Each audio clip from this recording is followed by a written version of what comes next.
Free Palestine, Free Palestine, Free Palestine.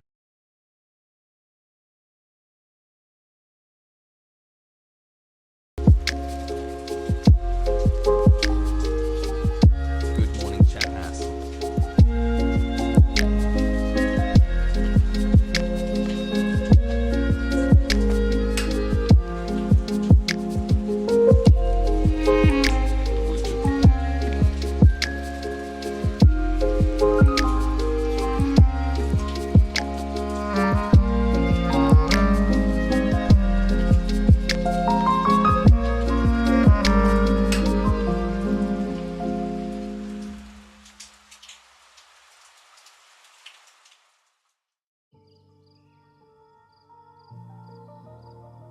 POGGIES my doggers.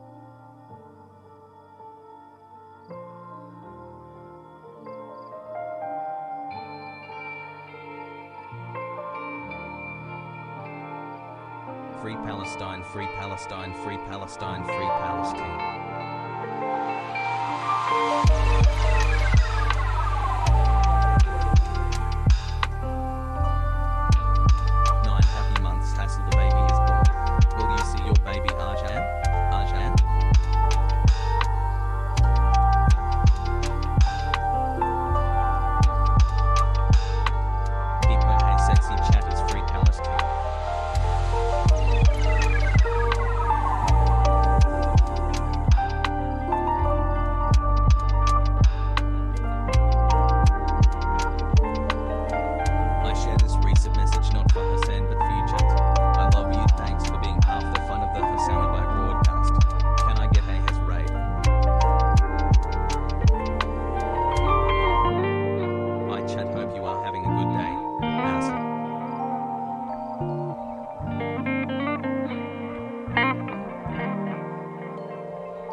Let's get sad baby ye.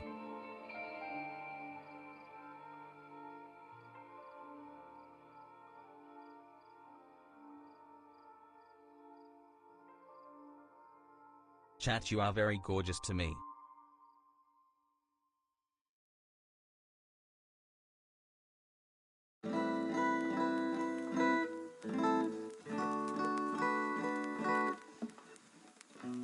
Yo.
As Chud.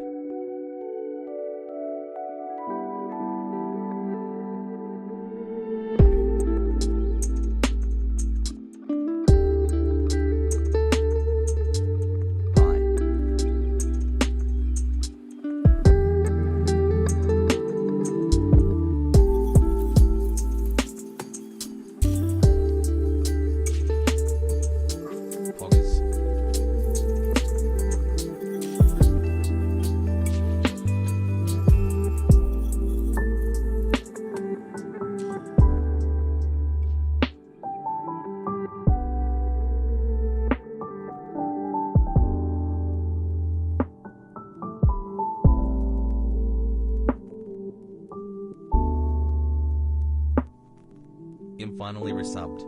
Been a rough month but glad to be here with you guys. Free Palestine hassle.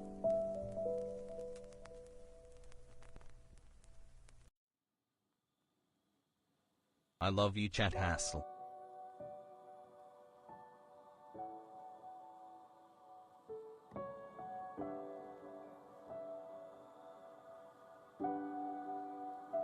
POGGIES.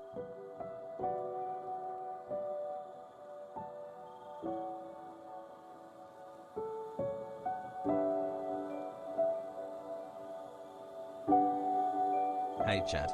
I know it's been stressful but take a moment to stop what you're doing and just take a deep breath. We're going to be okay hassle.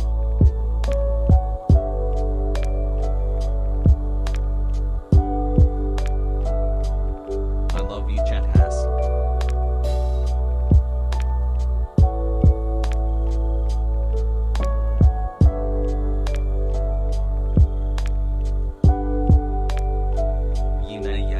Free Philistine.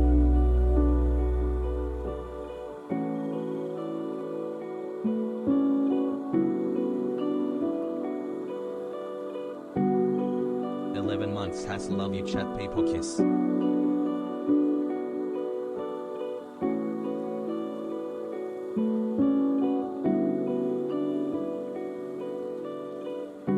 I get a Don Scoot in the chat in loving memory of the best fake Italian that ever lived?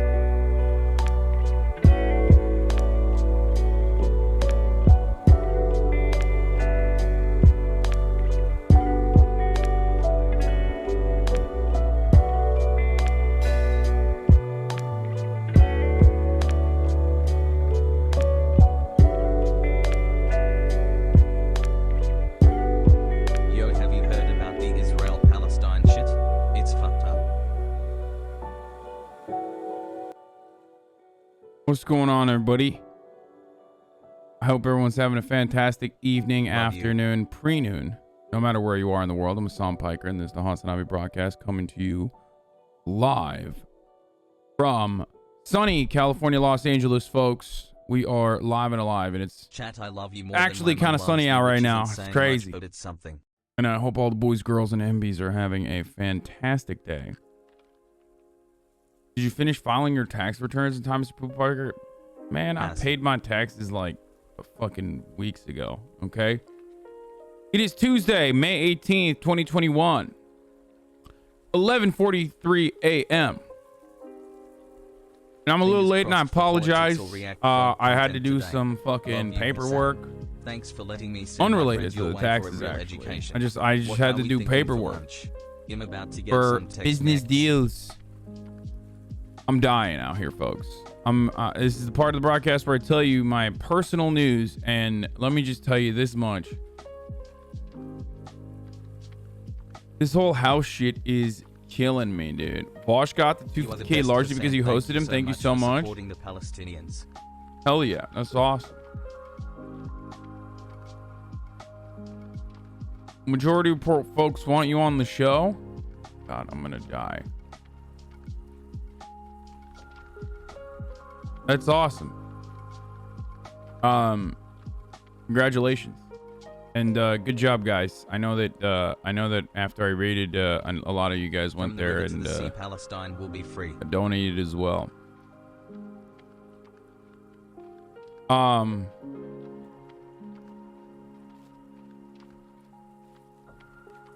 You got Zoomers on TikTok mad for coming for that girl the other day? Okay. I think you guys seek this out. You were late to help Vosh charity stream. So nice. Motherfucker raised $250,000 and this piece of shit still... There's still motherfuckers who are mad, dude. What the fuck? Okay, here. 1 year big boy looking to buy a house in LA as well. Good luck, brother.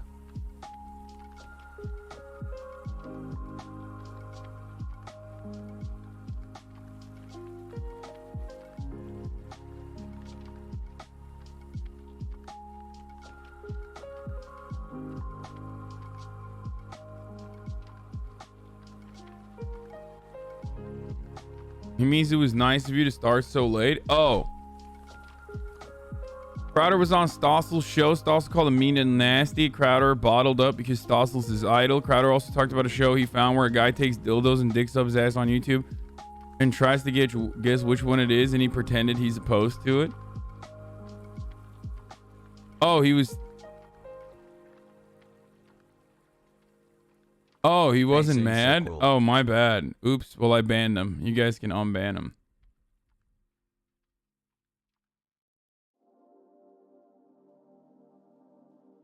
Anyway. Personal news, wise, the house hunt paired up with like... the house hunt paired up with like fucking... the podcast this morning. Like, I'm dying, dude. I just like, it's a lot. Boys, I'm not gonna lie to you, it is a lot. Okay, I'm fucking I'm tired, dude. I'm gonna be honest with you guys, I'm fucking tired. Okay, like last night I ended stream at I think like 8 hours or 9 hours or something. And literally, I just like walked over to the bed, fell on the bed, and I think like I watched a couple episodes of King of the Hill and passed the fuck out. Like, or was it 7 hours and 30 minutes? I don't remember how many hours I did, but I got really tired, ended stream, literally went to bed, and I fucking like I was already, I don't know exactly what time I fell asleep, but it was crazy. Pac-Man said the PCRF funds terrorism. Turkeys. What do you want me to say to that, dude?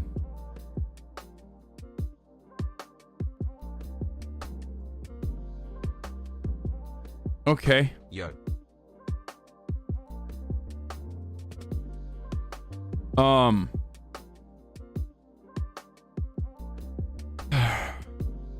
So 17 months hassle peepo kiss chat.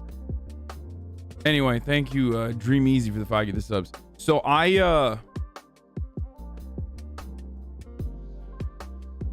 as I was saying, popcorn accessories. I just fucking passed the fuck out.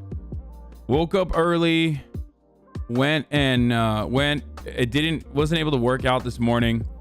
Went to shoot the podcast. Dude, I think the podcast is please, we want more rage quits. Yeah, no, I've been in a really good mood lately, so I don't think it's gonna happen, boys. You know what I'm saying? Sorry.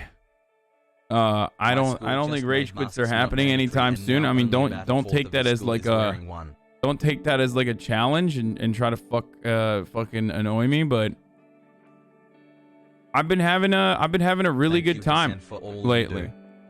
More Mass Effect today? Yeah, we can do that. We can do some more Mass Effect today.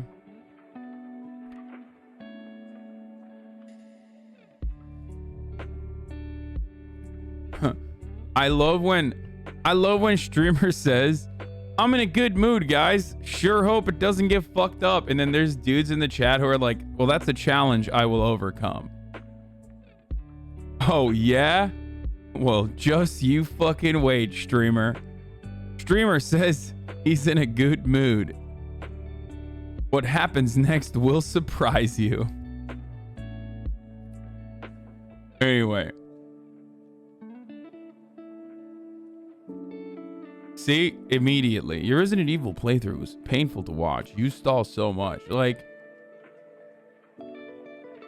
just like 33-month subscriber. Like, immediately is like trying to be fucking lame and annoying. Look at that.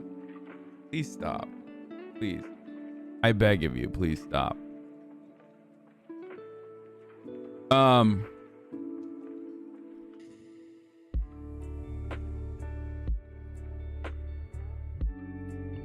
What was I talking about? I'm not gonna break frame here, boys. I'm not gonna break frame, okay?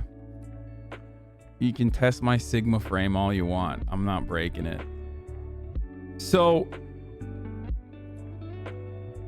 what is your favorite episode of King of the Hill? Yeah, as I was saying, I'm just fucking tired, dude. I'm fucking tired. So that's all I got Palestine. on that end. That's part of the reason why I'm late, because I have so much work still.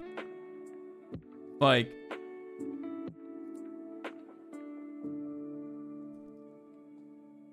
Had my thesis presentation. we shot the podcast today, and I think I fucked it up. THNX for all you do and have done. I think I might have fucked up the news story about Mississippi abortions. Fear and Like, I'm not even entirely episode, my brother. I'm not even entirely sure, because I don't really remember, but like I was fucking half asleep. Even though I got like 9 hours of sleep. So we'll see.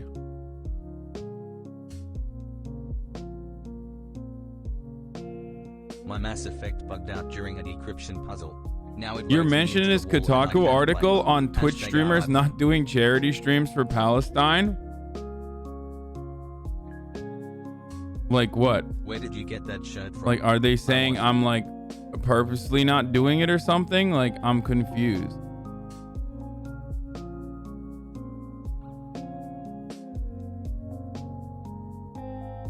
Oh no, they're just saying like the response to the escalating crisis around Gaza has been comparatively muted. Big name Twitch streamers have been largely absent from the discussion, with a handful like Ben, Dr. Lupo, Ali Myth, Kabani raising awareness on Twitter, while others remain completely silent. The biggest exception to this rule has been Hasan Piker, a leftist Twitch star who regularly discusses news and world events. He's taken the time during his stream to cover the Israeli government's attacks on Palestinians nearly every day for the past week. Over the weekend, he also brought on GameSpot managing editor Tamoor Hussein to discuss IGN's controversial removal of a post that recommended a variety of Palestinian charities. Other leftist personalities have also used Twitch as a means of chipping in, with popular podcast Chapo Trap House raising over $100,000 for Eye on Palestine, Islamic Relief Palestine Emergency Fund, and Movement to Safeguard Palestinian Communities over the weekend.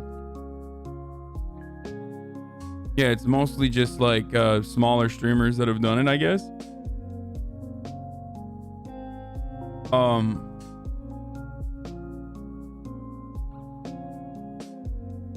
I saw that the IGN staff doubled down on what was going on, by the way. Are you going to cover the Sinatra sexual assault allegations after he did Palestine coverage? Probably not.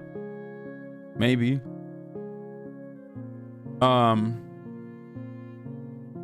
I sent one of your vids to my mom and she grounded me. Wait, what the fuck?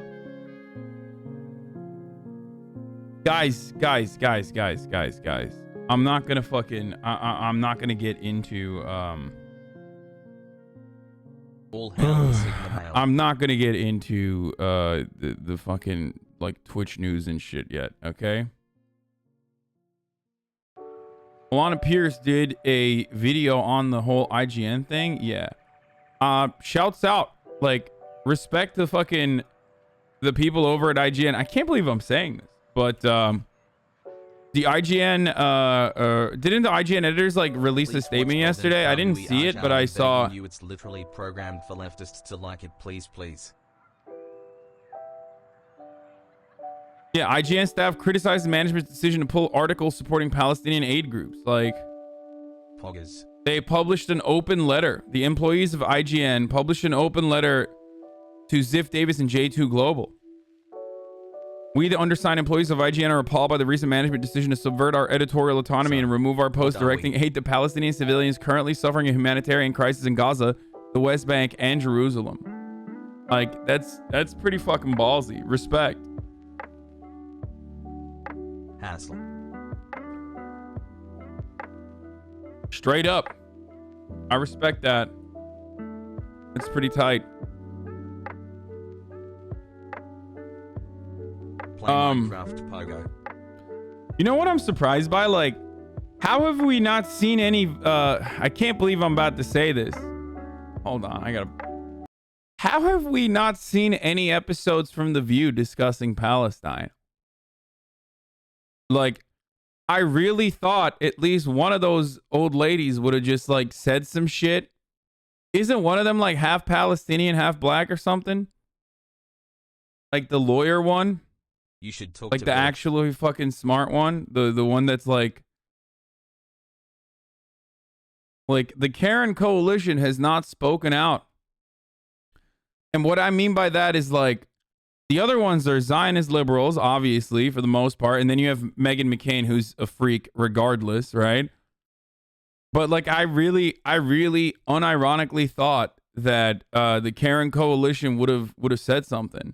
Keep up the good work. Which one's the one that's like, the world's better without it? Yeah, but I mean, think about the fucking content, boys. No, she's Puerto Rican. Star has mod, star has No, mod, I think mod, one of the star hosts mod, has star like mod, star has mod, star has mod, star has mod, star has mod, star has mod. I'm not even kidding. Yeah, Sunny Hostin, isn't she like I love you, doesn't Hasan, she have thanks some for 9 relation to months. Palestine, or am I crazy? Did I just totally make that up?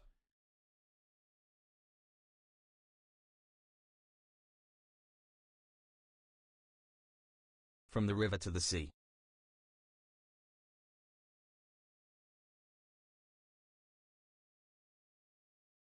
I made that up. That's not true. Sunny Hostin has no 6 relationship months, with over free Palestine. Palestine, Where free did I Syria get at this from? HasanAbi. She wrote something in 2019. Israeli-Palestine. Regarding the Israeli-Palestinian conflict, there seems to be increased understanding that criticism of the policies and practices of the Israeli government is not itself anti-Semitic. Well, that's the most we got out of her. But that was... Who else gay AF right now? Have you brought on Jake Tapper to talk about Palestine? Oh, no, dude. No. Jake Tapper's the worst person to talk about this, dude. Oh, my God. Oh, Jesus. I can't. No. I'll die. Do you want me to fucking get an aneurysm? That's worse than Ben Shapiro. Boys, Jake Tapper... Jake Tapper would literally give me an aneurysm. If I listen to Jake Tapper talk about Israel-Palestine, like, he will tap my ass, dude. Remember when Megan cried because Ilhan tweets about AIPAC? Yeah, I too cry when a congressperson says that the interest group dedicated to largely to be part of support this community. America's foreign policy surrounding Israel is correctly called out for their damaging policy making, such as, like anti-freedom of speech policies that they've successfully implemented in 35 states. That sort of stuff makes me cry. I brought it out. Oh, here come the tears.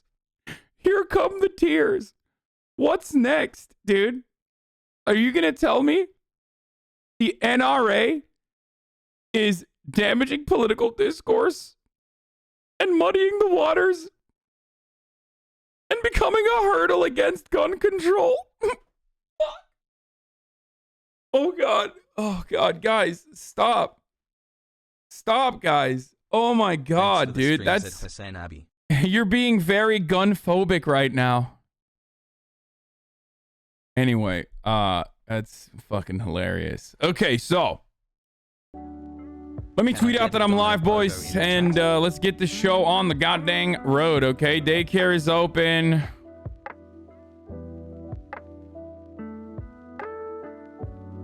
And obviously... Nopers, we have enough content at home. Hasan, stop trying to shop for more content, Nopers. Mississippi. Abortion ban in SCOTUS. More Palestine news. Get in now. Okay, here. That's like a shit one. That's not like the greatest fucking... Here it is. It's just like... It's like, that's a mid-ass tweet. Let's be real, but fuck it, dude.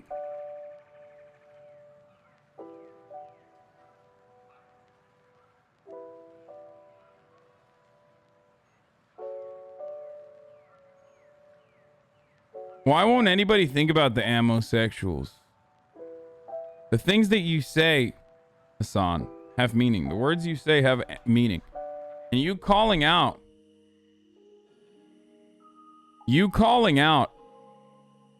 the NRA is Unacceptable. You should talk to Vorch.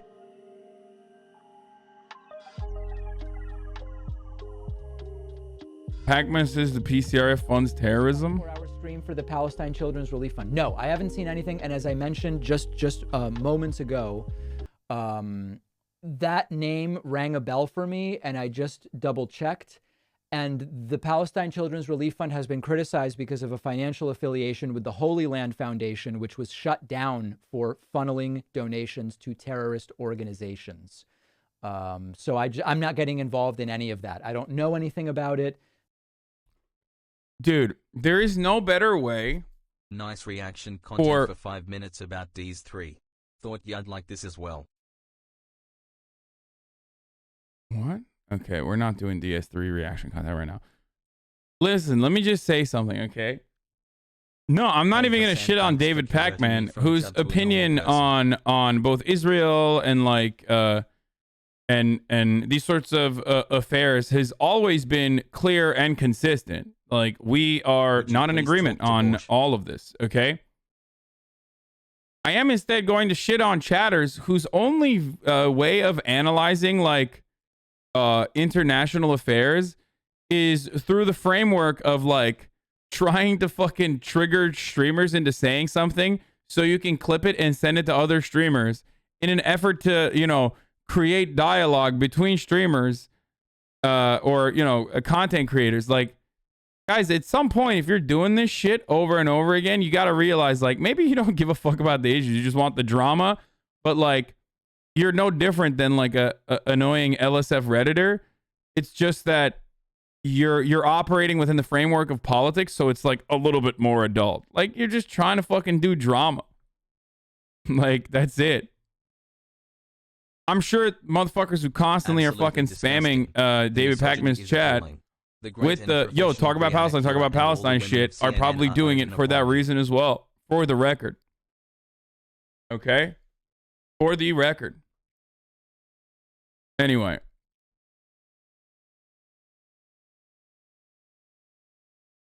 so Holy Land was shut down anyway, so these people have no legit criticism. Yeah, I was just about to say, like, I think he basically mentioned why. I mean, it's impossible for the Palestinian Children's Relief Fund to be affiliated with the Holy Land if Holy Land has already been shut down. So I don't know why you would have a have anger towards that, or I don't know how that like works as far as criticism goes, especially if the link between the Palestinian Children's Relief Fund and Holy Land in and of itself wasn't more solid than just they had a relationship.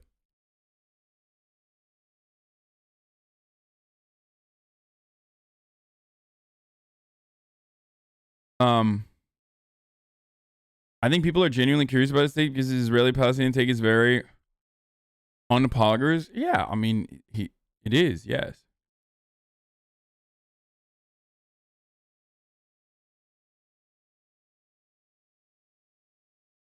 It is. It is unpoggers in the sense that I disagree with his take on Israel-Palestine. From what I remember, maybe it's changed throughout time, but I don't think so.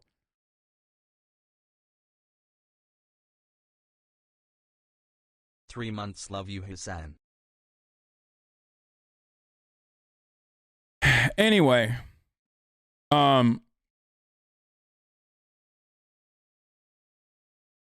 so got in, but glad for the 6 there is a general strike going on. I believe in Palestine today. We'll talk about that. What is this? Why Israel isn't an apartheid state, and why saying it is problematic a thread? That's not a real thread. The great and professional Brianna Kila and all the women of CNN are owed an apology. Okay, that's fucking okay. This is a joke. This is a meme. Why Israel? Like, this person is memeing about Free Palestine. This person is literally memeing, dude. Let me see if this thread actually has like. Hold up. I'm gonna see if this thread actually has like violence in it. If not, I'll show you guys. Like, it's actually kind of funny. Okay, Guys, I've decided to change my coverage today to show a different side. Okay. Why Israel isn't an apartheid state and why saying it is problematic, a threat. They saved turtles. Yeah, the thing with my disagreements with Pac-Man on this issue also revolve around like the Ilhan Omar stuff too.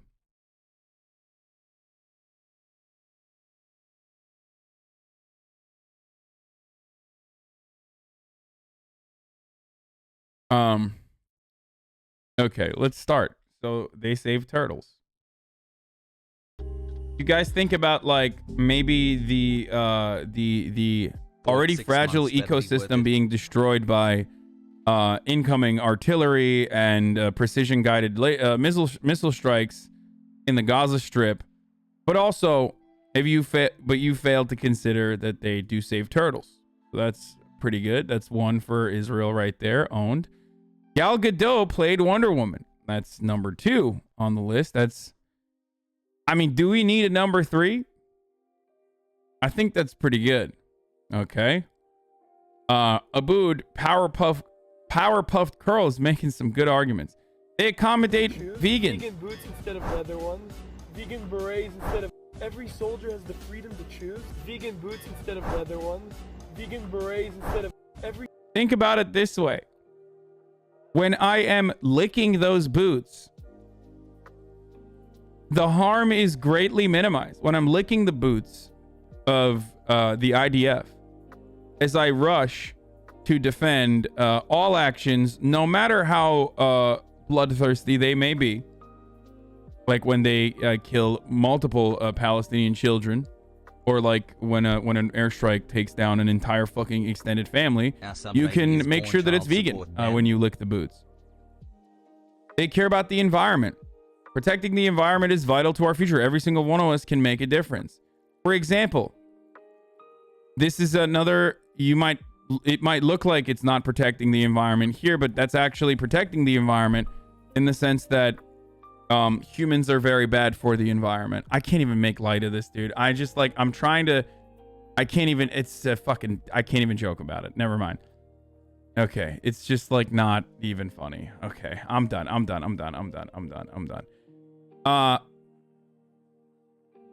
Apparently the US isn't going to get involved in UCAN's new investigation of Israel.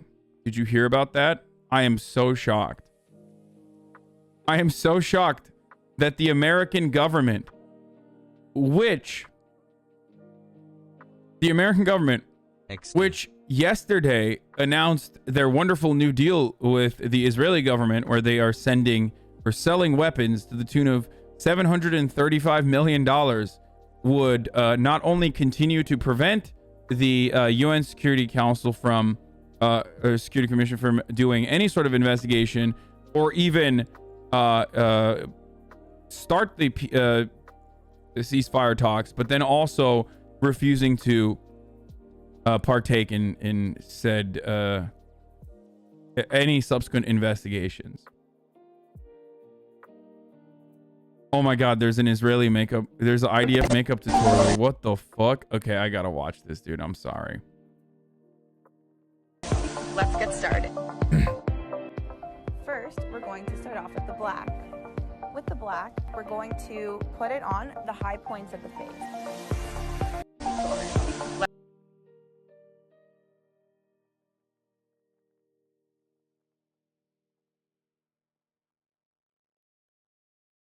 Okay, that's pretty good. Let's get started. You can't beat that.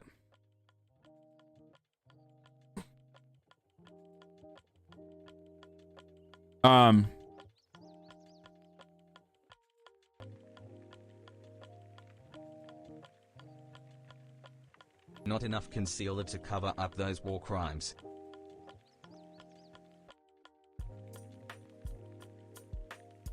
This is not right? This is not... Is this a real article?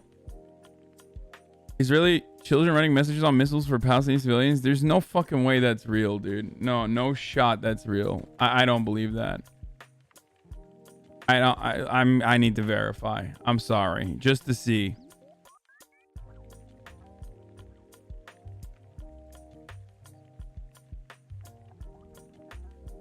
No, no, no, no, no, no, no, no, no, no, no, no, no.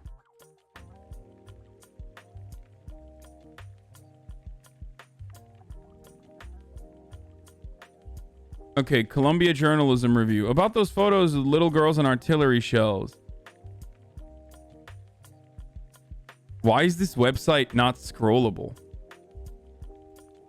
It's gotta be fake, right? Yeah, there's no fucking way it's real. There's no way it's real.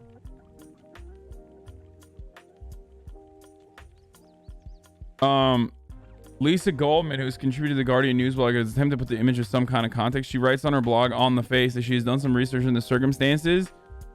Goldman says the children were from Kiryat Shimona, which is right on the border with Lebanon, and had been hit by Hezbollah rockets. The AP photographer who took the photograph does not speak publicly about it, but Goldman is given an account by a reporter who was there. Wait, that wasn't for the Palestinian children? That was for the Lebanese? That's the correction?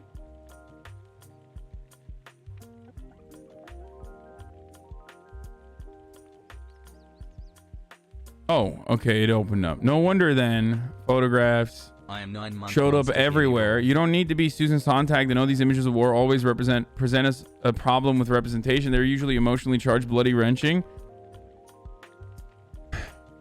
Wait, I'm so confused. There was not a single person on the streets and all the businesses were closed. The residents who had friends, family, they just had to... Wait. Goldman writes, perhaps the parents were not wise when they encouraged their children to doodle on the tank shells. They were letting off a little steam after being cooped up, afraid, angry, isolated for days.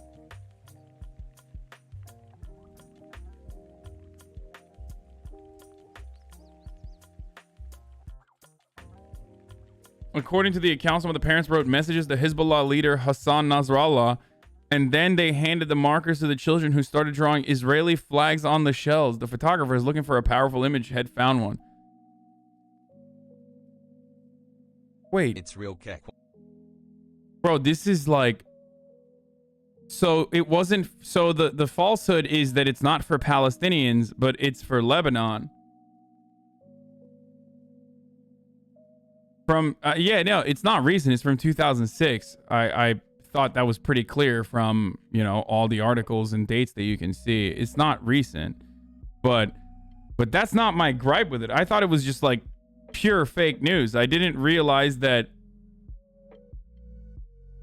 Okay, I thought it was fake news because not because like it says delivered to Palestinians or delivered to fucking Lebanon or whatever. I thought it was fake news because I was like, there's no shot that they like, it has to be like,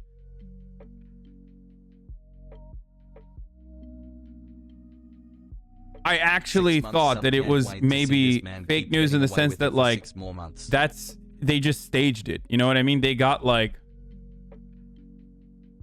I mean, I was forced by my parents to write letters of support to George Bush to kill our enemies after 9/11. That shit ain't uncommon. Wait, really?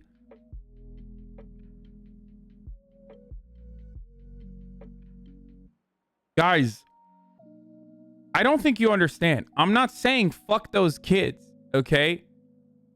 Like, children doodling fucking shit on a rocket that is meant to be, like, you know, delivered to potentially other children on the other side of a border is not about the kids.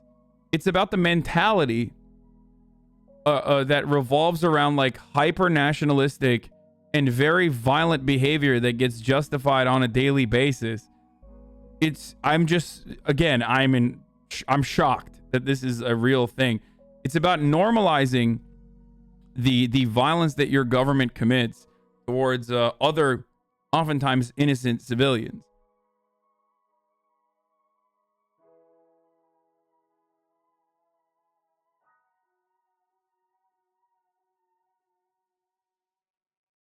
More of a condemnation on the adults and certainly a condemnation on the attitudes of the government that like not only allow but promote this sort of behavior.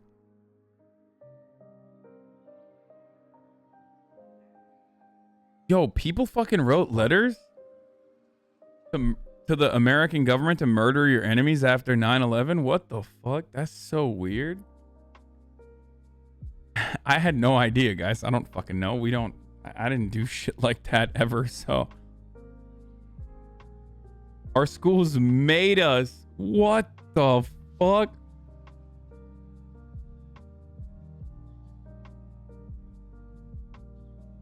Free Palestine. Bro, what the fuck, dude?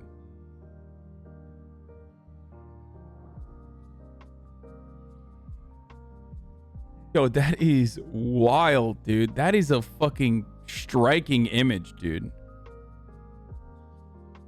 It says from Israel with love. I don't know what this part says, but it says with love from Israel. Man, as an Iraqi, I love hearing this. Dude, why do you love from Nasrallah with love? Oh.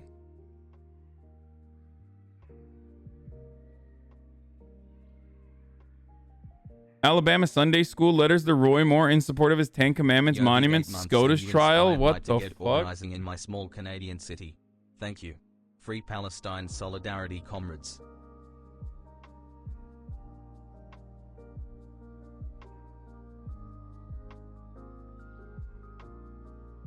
What the fuck?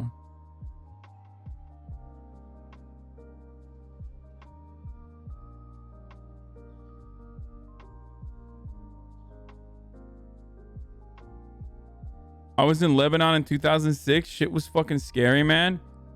Yeah, but did you... Hey, dude who was in Lebanon in 2006, have you considered that they were sending the artillery with love? Yeah, guess what? Guess what, dude?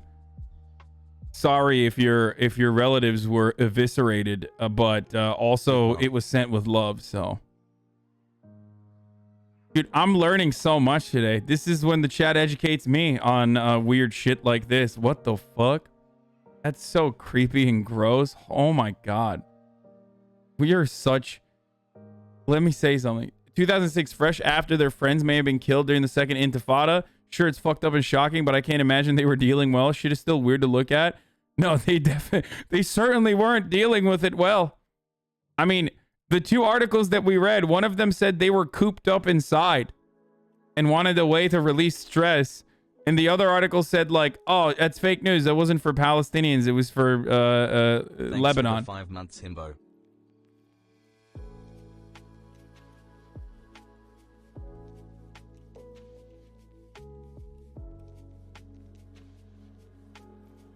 How the F do I stop I this? feel like it's dangerous having kids that close to rockets. Probably. Yeah, I mean. Are you saying you never wrote a letter to support of George W. Bush?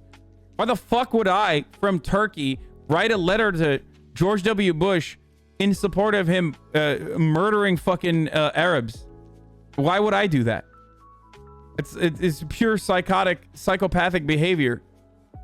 I am still. In Alabama from 20 million to I am literally still shocked. And pure detachment I'm actually still shocked that people did that in America.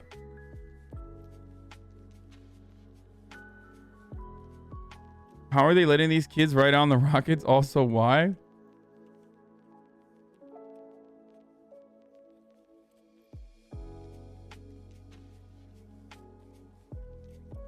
That's crazy. Free Palestine. US needs more nitrous. Long live the nitrous mafia.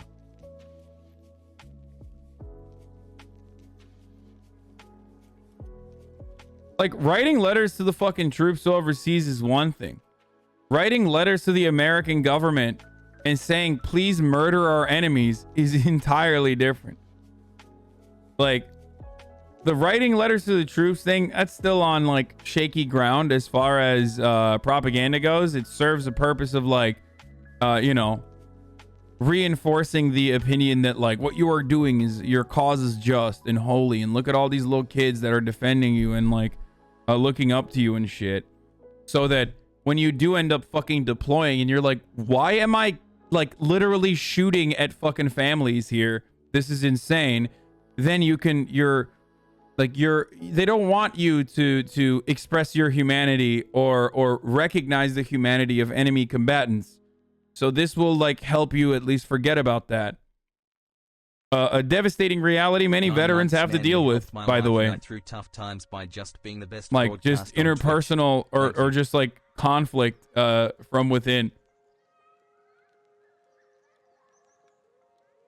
7 months, Ajan Pogo. Thank you.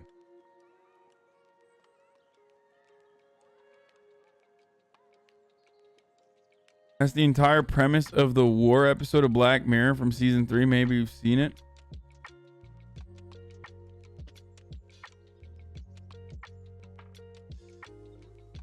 In the U.S., we stand and pledge the flag every day up until high school. I didn't realize it was weird until I saw a Russian exchange So student found sitting the down. The turkeys. USA is fucking weird. The Russian exchange student was sitting down? Get him, dude. That's an agent. That's literally a fucking agent of chaos, dude. See? I always knew it, dude. The Sam Russians Becky were had bad. 2 years And to now we apologize to the have women further of proof, CNN. boys.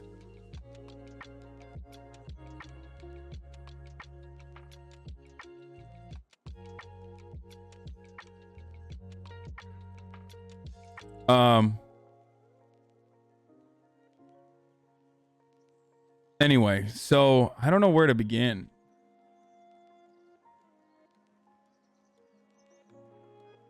$20 months. Yeah, that little kid, literally KGB, dude. Yes, I know the vice mayor of Tel Aviv had his like last broadcast. We watched it yesterday.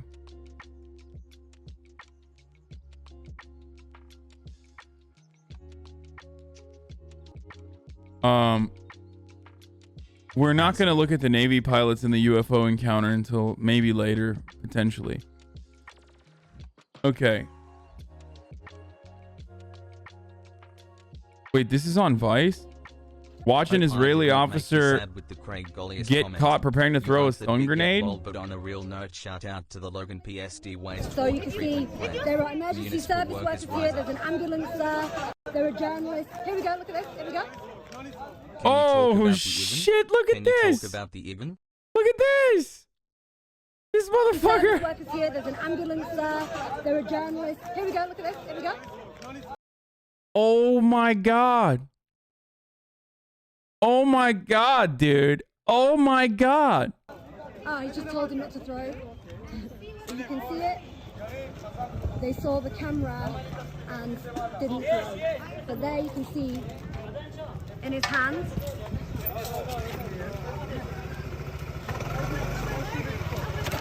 Nah, dude, I was just like, dude, I was just faking, dude. I was just faking, bro. Chill. I was just, come on, dude. I was, you know, we like to do a little bit of trolling, dude, around these parts. Like, imagine how fucking comfortable you gotta be. An ambulance, journalists and medics. Imagine how comfy you gotta be when, like, literal fucking doctors are standing next to you talking to the media about how, like, the IDF or the Israeli police officers are you know, they're prepared. They're just like fucking gassing civilians. So you can see there are emergency service workers here. There's an ambulance. Like literally, there's an ambulance right there. There are journalists. Here we go. Look at this. Here we go. And he fucking geared up for it too. He's like, okay, this one's going right up to it, dude. Yo, almost 1 year. Here's to a few more. Did he forget that the media is right there or something? Like, what happened? Nah, I was just... Homie, I was just fucking chilling, dude. The stars are getting triggered because apparently it's not an actual grenade, but even if it was, he's still trying to attack an ambulance. I've had on Twitch. Poggers. Okay, he's not trying to... I never said he's trying to throw a frag grenade.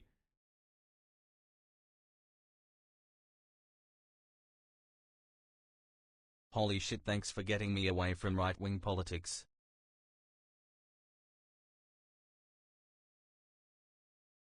It's just a joke, bro. Why you have to be mad?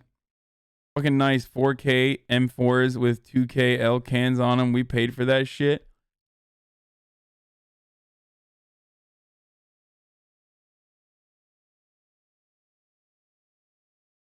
Turk var mi ke kebab? Turk var mi ke kebab? Turk var mi ke kebab? Turk var mi ke kebab? Turk var mi ke kebab? Okay, officially done with the TTS for now. I have a strong memory of being in high school and doing a project essay about the Palestine-Israel conflict and what solutions would be. I never turned in that assignment, but I remember all the essays I peer-reviewed that were two-state or just complete Israeli control. Yikes. God, 2014 was a year. Yeah. I like when the fucking newscaster's just like, you're live, bro. What are you doing? Here we go. Bro, you're streaming. Look at this. Here we go. Bro, you're streaming. Oh, he just told. That's the other guy goes, yo, you're streaming, bro. You're on 4K. I mean, this is just 1080p. This is like straight up, dude. Bro, what are you doing? Bro, chill.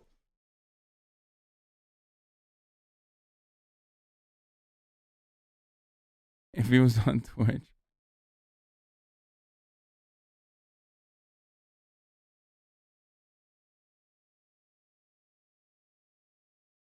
Anyway.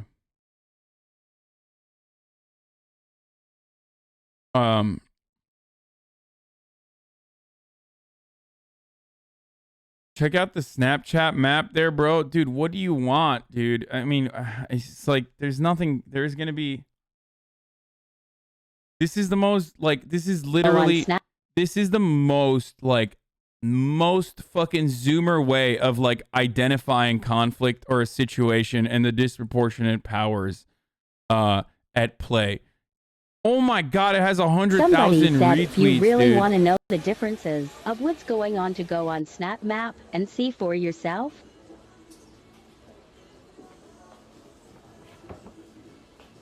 I hear birds chirping. Oh, they're actually showing the daily life. Lovely sunny day.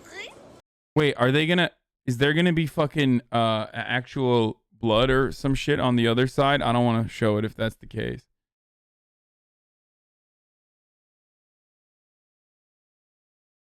No TOS, right?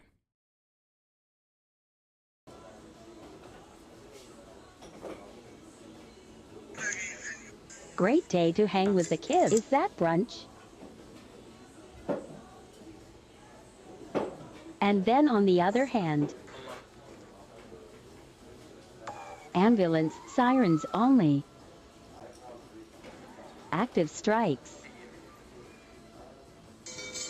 Rubble and destroyed buildings.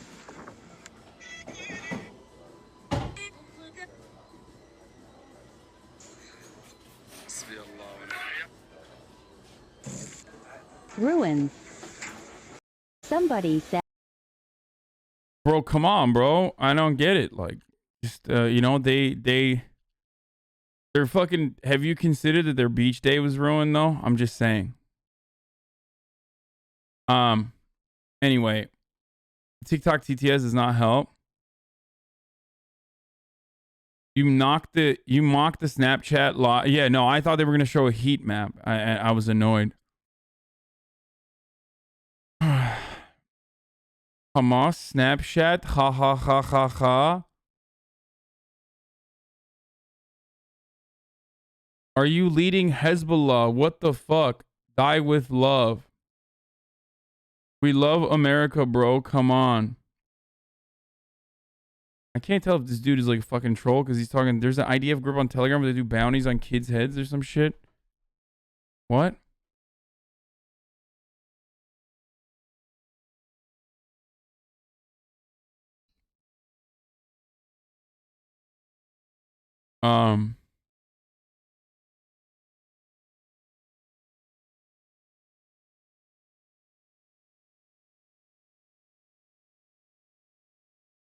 Joe Biden just joked that he would rather run over a reporter instead of talking about the Israel conflict. What?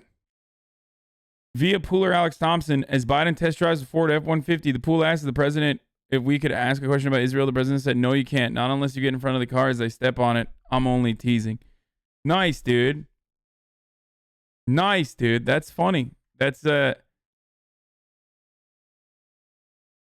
look, the attitude that a lot of people have is just like, the attitude of a lot of people who want to justify this shit is, I don't want to talk about it because it's too hard to talk about it.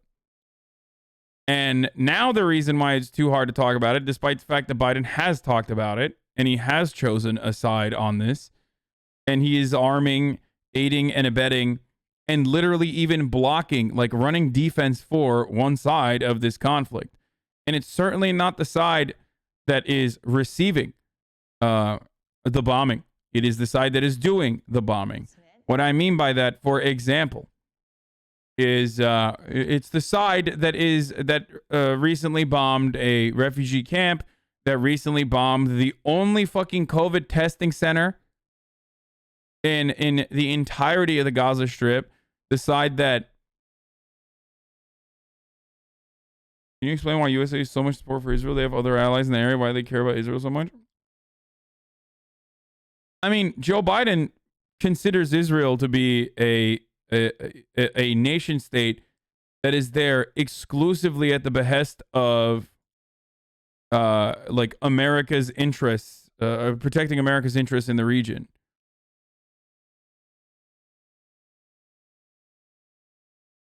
That's I mean, he said as much himself, so I don't know.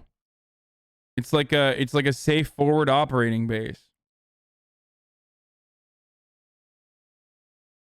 They killed the only neurosurgeon and his entire family too. Yeah.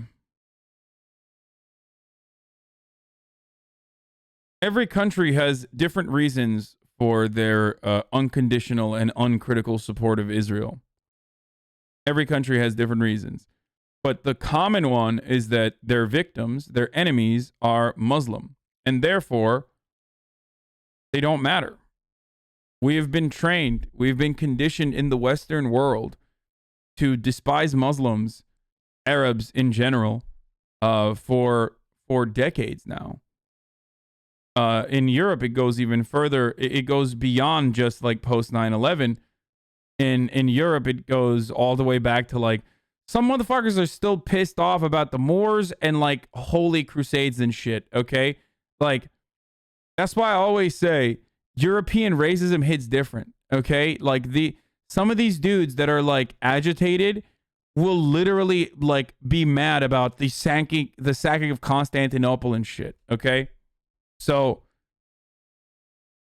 that's a separate motivator, but for the most part, in contemporary Western civilization, the hatred of Muslims is so prominent and so hard to reverse. You know, so hard to fucking, so hard to speak clearly on. It's just difficult, boys. It's hard for, I don't know how to describe it. It's just like virtually impossible to help people recognize the humanity. Recognize the humanity of Muslims as a whole. So most people just look away or only hear one side of it, and that side favors the Israeli side. So that's it. That's why it's so fucking slanted on one end. Here. This is the 35th year of a harsh, brutal, and vicious occupation, supported unilaterally by the United States, constant terror and atrocities. Hold on. Suppose Palestinians say, well, we're under terrorist attack for 35 years, therefore we have a right to carry out suicide bombings. Which is what they say. Do you accept this? Does anybody accept it? Nobody accepts it. All right, then how come everyone accepts the Israeli claim to be doing it, which is a much weaker claim? Because after all, there's no symmetry in this situation. They are the military occupiers. Palestine isn't occupying Israel. And this isn't just started now. It's going on years ago. I mean... So does that, in your mind, justify no, the suicide suicide bomb? bomb? Of course not. It doesn't in anybody's mind. So it invalidates both sides. Those who defend suicide bombing, and there are very few, don't have a leg to stand on. Those who defend the Israeli atrocities, including the U.S. government, most intellectual opinion, a good bit of the West generally, yeah, they don't have a leg to stand on either, and they have a much weaker position. For 35 years, there has been a harsh, brutal, miserable military occupation. There has not been a political settlement. The reason why there has not been a political settlement is that the United States unilaterally has blocked it for 25 years. Is it supported by the entire world, including the majority of the American people? The answer to that question is yes.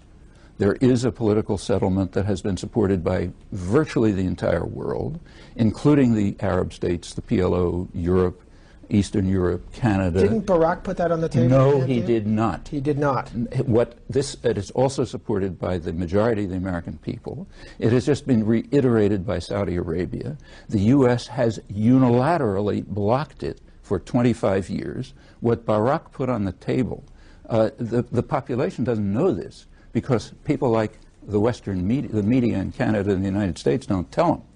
Like, you can check and see how often you, for example, or others have reported what I just said. Don't bother checking. The answer is 0. He's not talking about Barack Obama. He's talking about Ehud Barak, by the way, for the record. Jeffrey Epstein's personal best friend and old Israeli leader was literally caught, like, leaving Jeffrey Epstein's New York mansion in secrecy. That's a separate point, but, you know, it's always a fun one to bring up. Yes, Ehud Barak, the then leader of Israel, was tight with Jeffrey Epstein. Like, so tight that, what was the year that he got caught? Like, A Small World, eh? Oh, yeah. Small World. When did he get caught with Jeffrey Epstein? Like, not like in...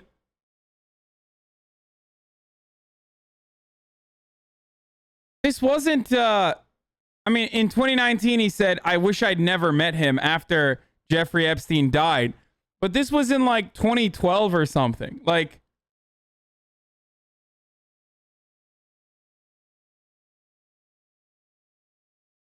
Married Israeli politician Ehud Barak is seen hiding his face entering Jeffrey Epstein's New York City townhouse.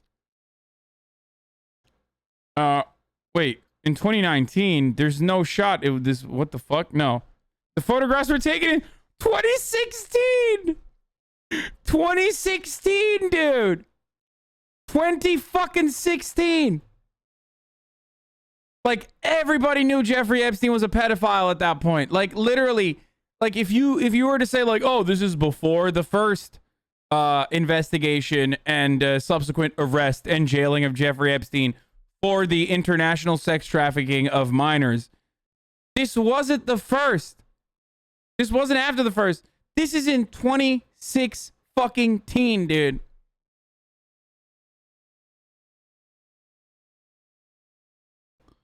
Yeah. And you know he's wearing this shit.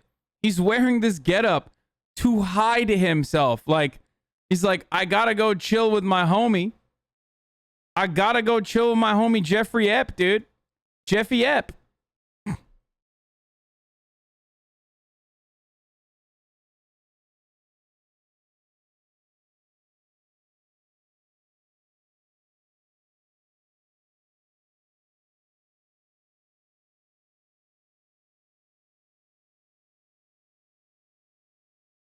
I mean, seriously, dude. Like, you know you're doing some fuck shit if you're trying to hide your face as you go to your famous fucking pedophile criminal friend's house, dude.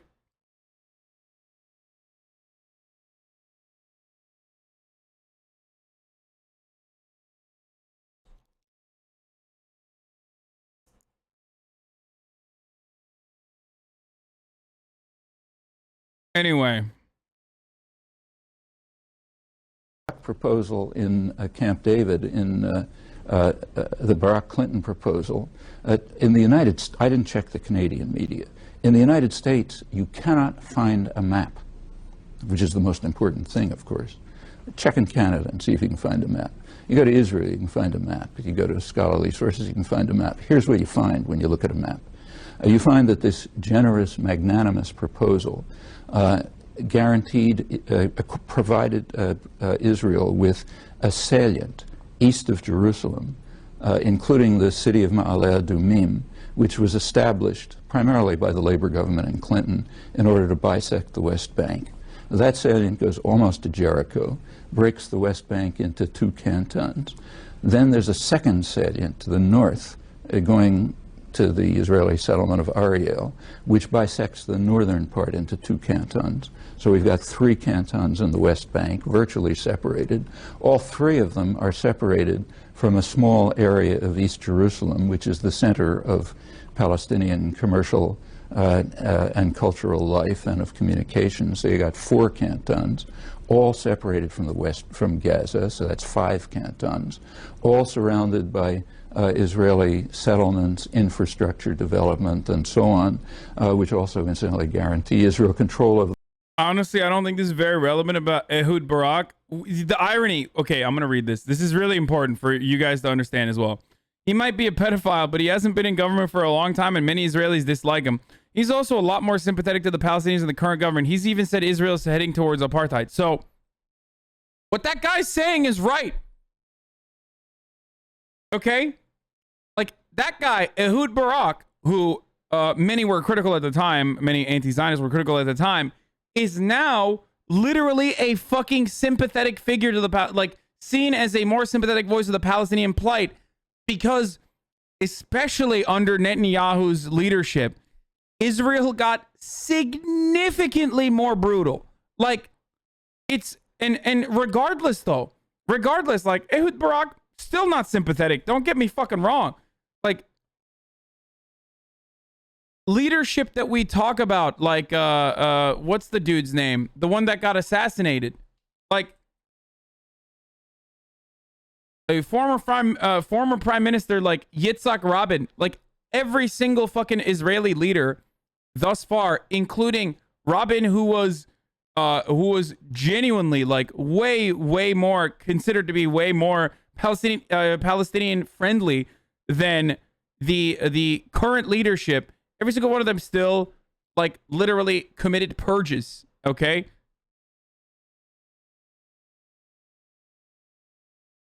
Like, this does not end up legitimizing their position.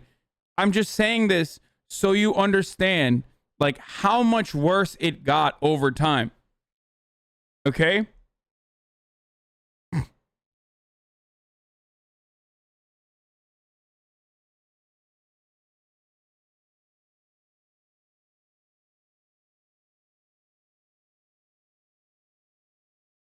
The water resources, the reason. Last comment. This does not rise to the level of South Africa 40 years ago, when South Africa established the Bantustans. That's the generous, magnanimous offer. Okay. And there's a good reason why maps weren't shown, because as soon as you look at the map, you see it. All right. However, that's the characterization of it. But let me just say, Arafat didn't even bother putting a counter-proposal on the table. No, that's not true. They negotiated at totally Taba false. afterwards. That's not true. But I guess my question is, That's if they true. don't continue to negotiate... That's totally false. And, that's false? Not only is it false, but not a single participant in the meetings says it. That's a media fabrication.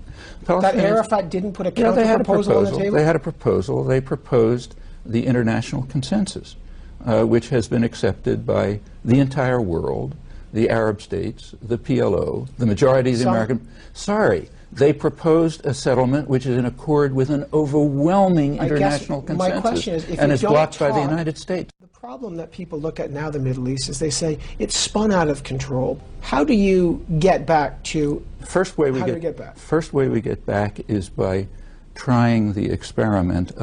Which has been accepted by the entire world. Where is the entire world now? When he says the entire world... When Noam Chomsky says the entire world, he means the entire world with the exception of America, okay? So just remember that. Just like the entire world right now believes Israel's occupation of the West Bank to be illegal.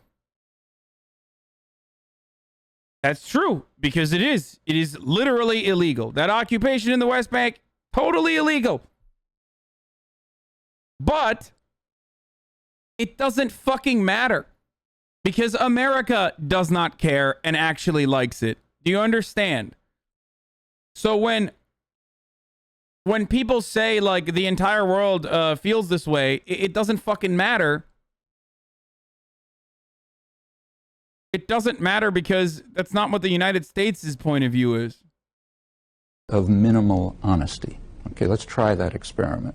If we try the experiment of minimal honesty, we look at our own position, and we discover what I just described, that for 25 years, the United States has blocked the political settlement, which is supported by the majority of the American population and by the entire world, except for Israel, virtually. I mean, there's some marginal exceptions.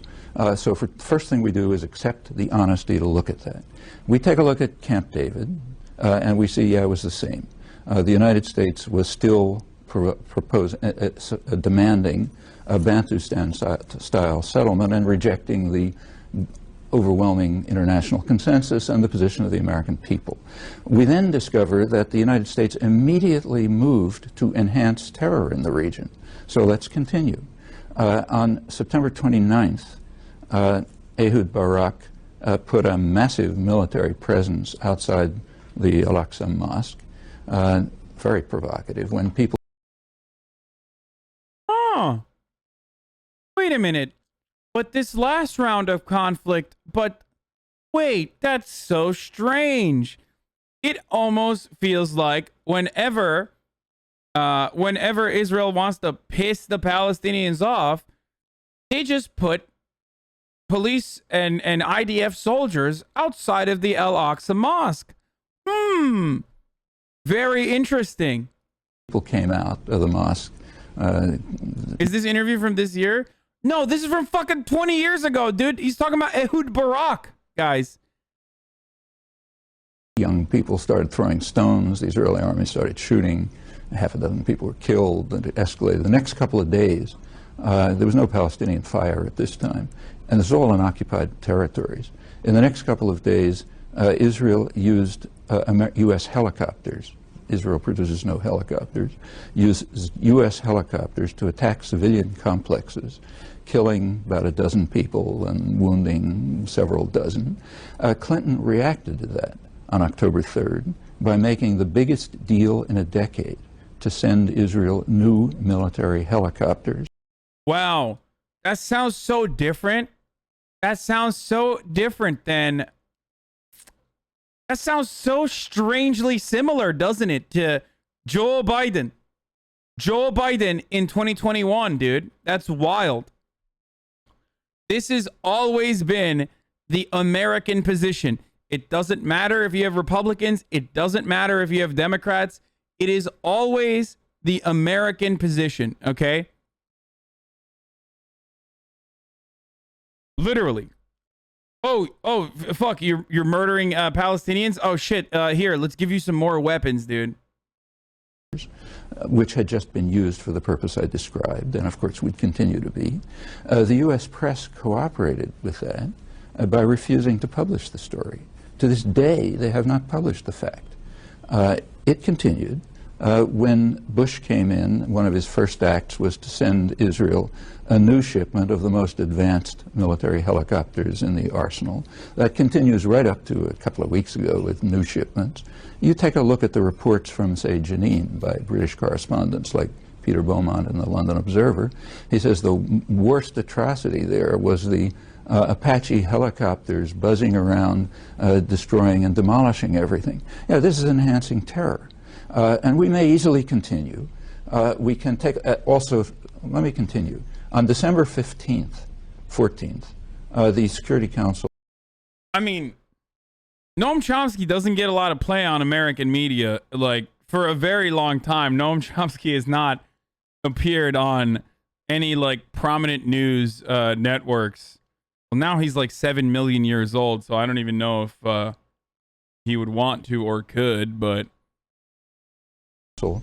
tried to pass a resolution calling for what everyone recognizes to be the obvious means for reducing terror, namely sending international monitors.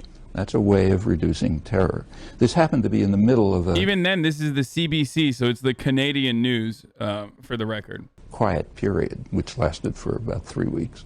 The U.S. vetoed it. 10 days before that, there was a meeting at Geneva of the high contracting parties of the Fourth Geneva Convention, which has unanimously held for 35 years that it applies to Israel. The meeting condemned the Israeli settlements as illegal, condemned a list of atrocities, willful destruction of property, murder, trials, torture, and so on and so forth. Right, okay. What happened to that meeting? Oh, I'll tell you what happened to that meeting. The U.S. boycotted it. Therefore, the media refused to publish it. Therefore, no one here knows that the United States once again enhanced terror by refusing to recognize the applicability of conventions which make virtually everything the United States and the Israel are doing there a grave breach of the Geneva Conventions, which means a war crime. Just a minute. These conventions were established in 1949 in order to criminalize the atrocities of the Nazis in occupied territory. They are customary international law. The United States is obligated, as a high contracting party, to prosecute violations of those conventions. That means to prosecute its own leadership for the last 25 years.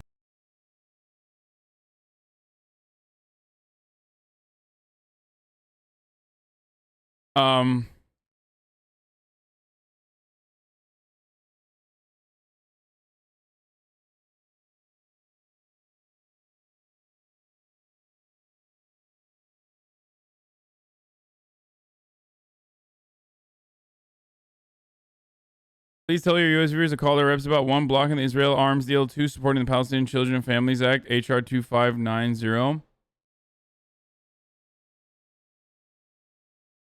Yeah, the journalist there simply failed their frame check, boys. 14 hours post-COVID shot 2. What do you think of my new tat? Speaking of Bill and Melinda Gates, is Noam Chomsky Jewish? Yes.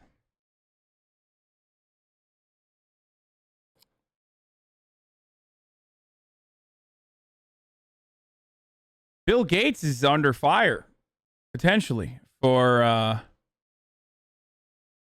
allegedly having an affair 20 years ago with a Microsoft employee or something. Have you guys heard of this? Have you guys heard of this, boys? Speaking of Epstein's friends, dude, Bill Gates, friend to Epstein.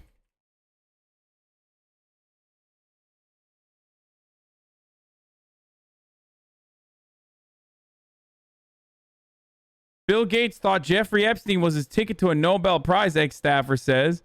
The prize is what Bill wants more than anything else in the world. One former Gates Foundation employee said, "Man, I thought these billionaires were smart, dude. How the fuck? How are you going to sit here and justify and lie about a meritocracy? Okay? Like, as though there is a real meritocracy and like billionaires just simply deserve it because they worked hard and smart. And yet all of these fucking billionaires were just homies with a pedophile, dude. Either they were evil as fuck and they themselves engaged in this sort of shit, or they're just fucking idiots. You can't, like, or both, maybe both. I don't know. But, like, there is no world in which you're brilliant, smart, and totally deserving of your wealth, and then you meet with Jeffrey Epstein without recognizing that, like, he is a pedophile at that point. You know what I mean? Or an international sex criminal at that point. It's crazy.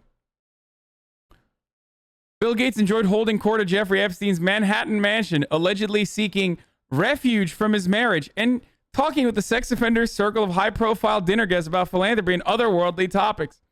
But the Microsoft mogul may have been angling for another perk by networking with Epstein. Gates hoped the well-connected pervert could help him secure the Nobel Peace Prize, one former Gates Foundation told the Daily Beast.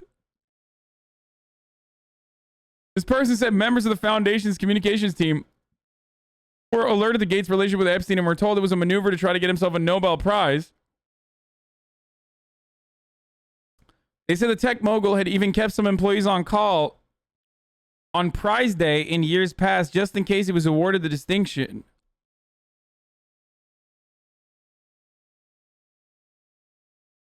He thought that Jeffrey would be able to help him. He knew he would know the right people or some kind of way to massage things. Oh, God. Poor choice of words there from the former Gates Foundation employee, so he could get the Nobel Peace Prize.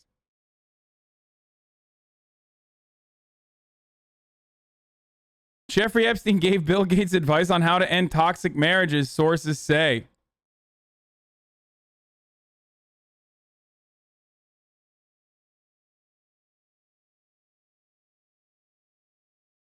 Bachelor sex offender Jeffrey Epstein gave Bill Gates advice on ending his marriage with Melinda after the Microsoft co-founder complained about her during a series of meetings at the money manager's mansion, according to two people familiar with the situation. Going to Jeffrey's was a respite from his marriage. It was a way of getting away from Melinda. Bro, god damn it, dude. This is fucked up, dude. This is so insane. Okay. Oh, no. Dude, hey, listen. The Bill and Melinda Gates microchip is strong in me, boys. It's fucking strong. It's coursing through my veins. It's telling me, look away from this story. Stop criticizing Bill Gates, or do you need another dose? I'm telling you, boys. Something in my bloodstream is saying, don't do this.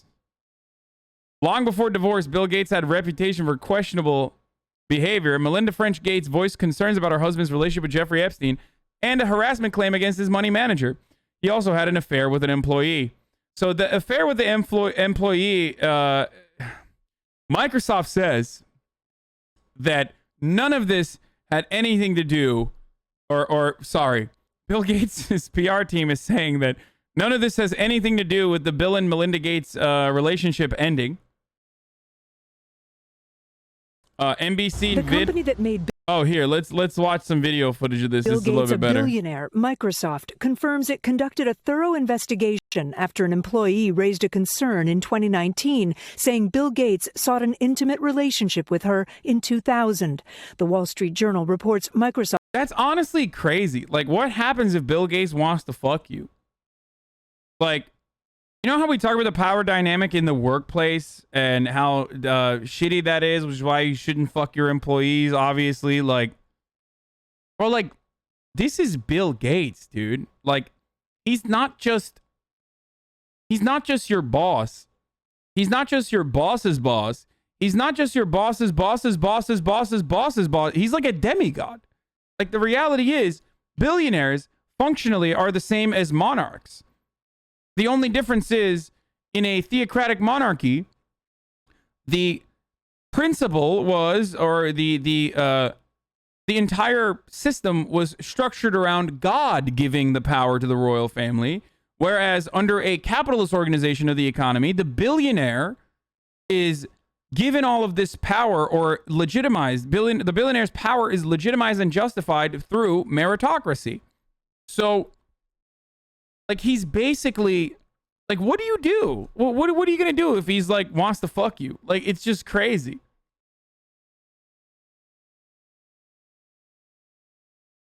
I'm straight and I fuck Bill Gates any day of the week for that sweet payout. No, the fuck you wouldn't, dude.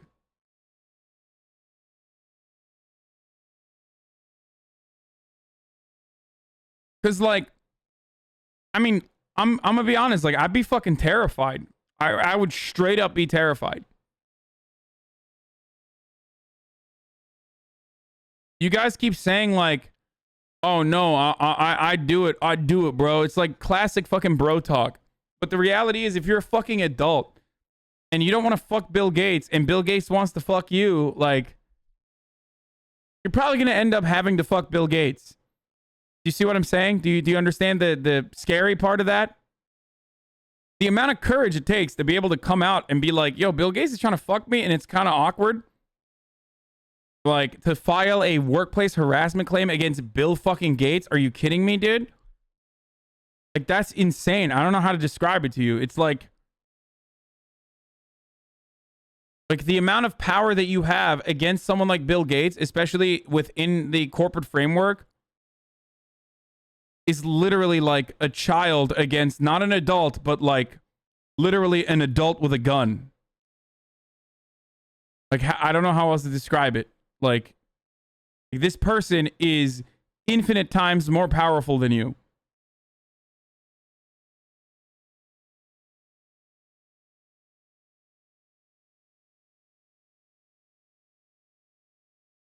hard to describe. I am having a...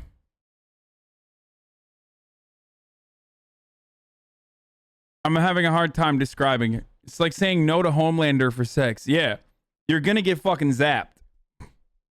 Microsoft's board of directors decided Gates needed to step down from the board. Emily Glazer helped break the story. For the record, people who are saying S-tier sugar daddy, yes, but that's consensual, okay? We're not talking about like, would you consensually fuck Bill Gates? Many of you, especially for the money and power, would probably do it. That's entirely separate than someone who doesn't want to do it, who's in the workplace and doesn't have any other option. Okay? Do you not get it? Consent is the key here. Okay? Yeah, a lot of you would throw it back for Bill Gates. I got it. Okay? But that's the difference between you and a person who doesn't want to throw it back for Bill Gates, but has to now because it's fucking Bill Gates.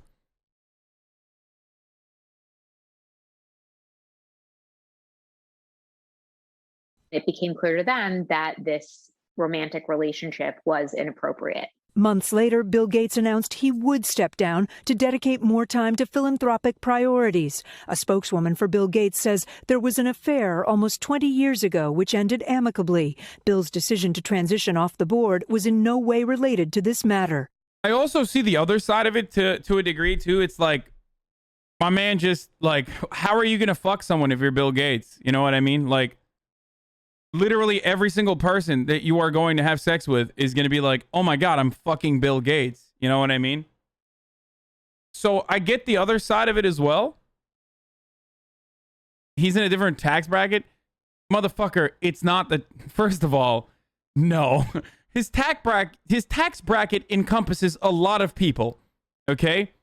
Well, not the effective tax rate, but like the technical tax bracket that he's in encompasses a bunch of Americans, okay? It's not... There's a lot more people there than you would think. Most Twitch streamers are in the same tax bracket. We are not in the same world as Bill fucking Gates. We're not talking about the effective tax rate. He's in the no tax bracket. So, Melinda didn't think that. Okay, but that's way before. That's way before all this shit popped off. Didn't Melinda literally marry Bill Gates, not when he was caked up?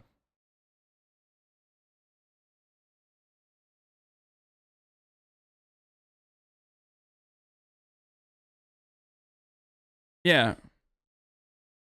Yeah, she's like, Melinda is a OG.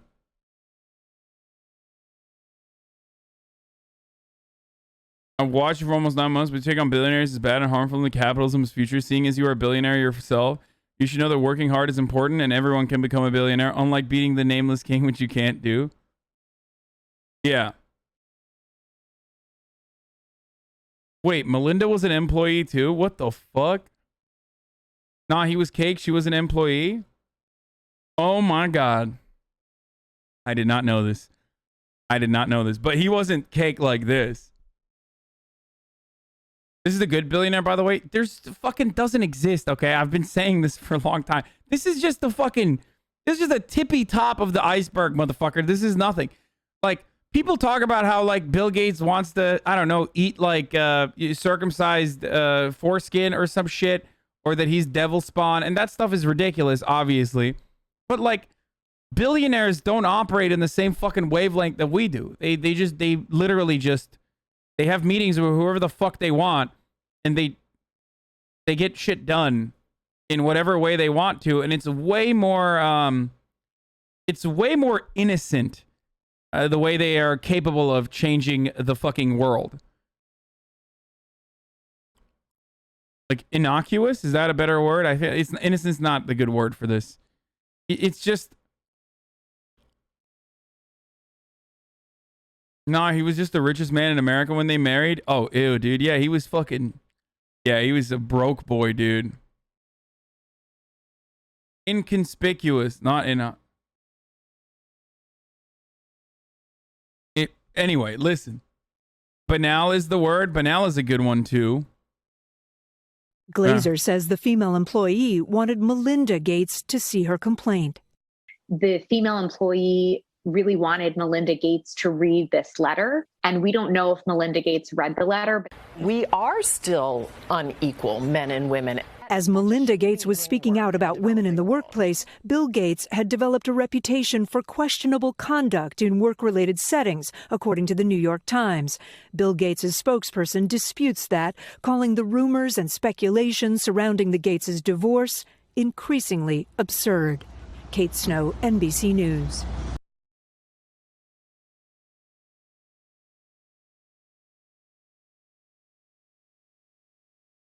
Is it possible to admire? Gates became the richest man in USA, $9.35 billion in 1994. Man, thank God he, focused his efforts on doing good since then, in which he has increased his wealth tenfold.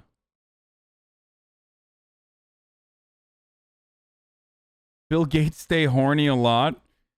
Well, we now know he wasn't Microsoft. At least he was micro hard. You know what I mean?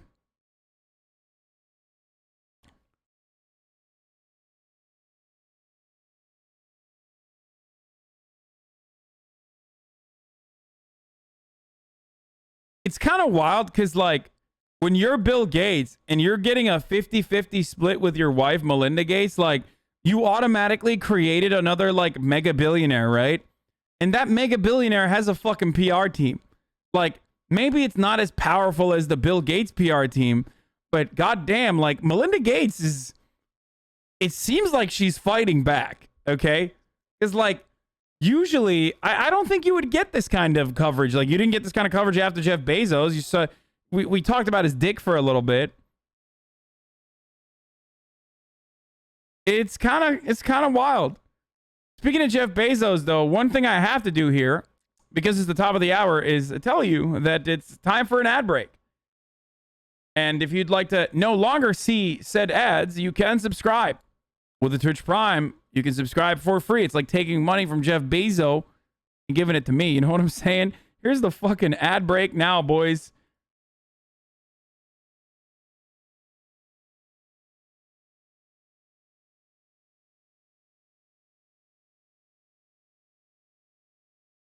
I have ad block, motherfucker. Suck my entire dick. Why is this a contentious relationship?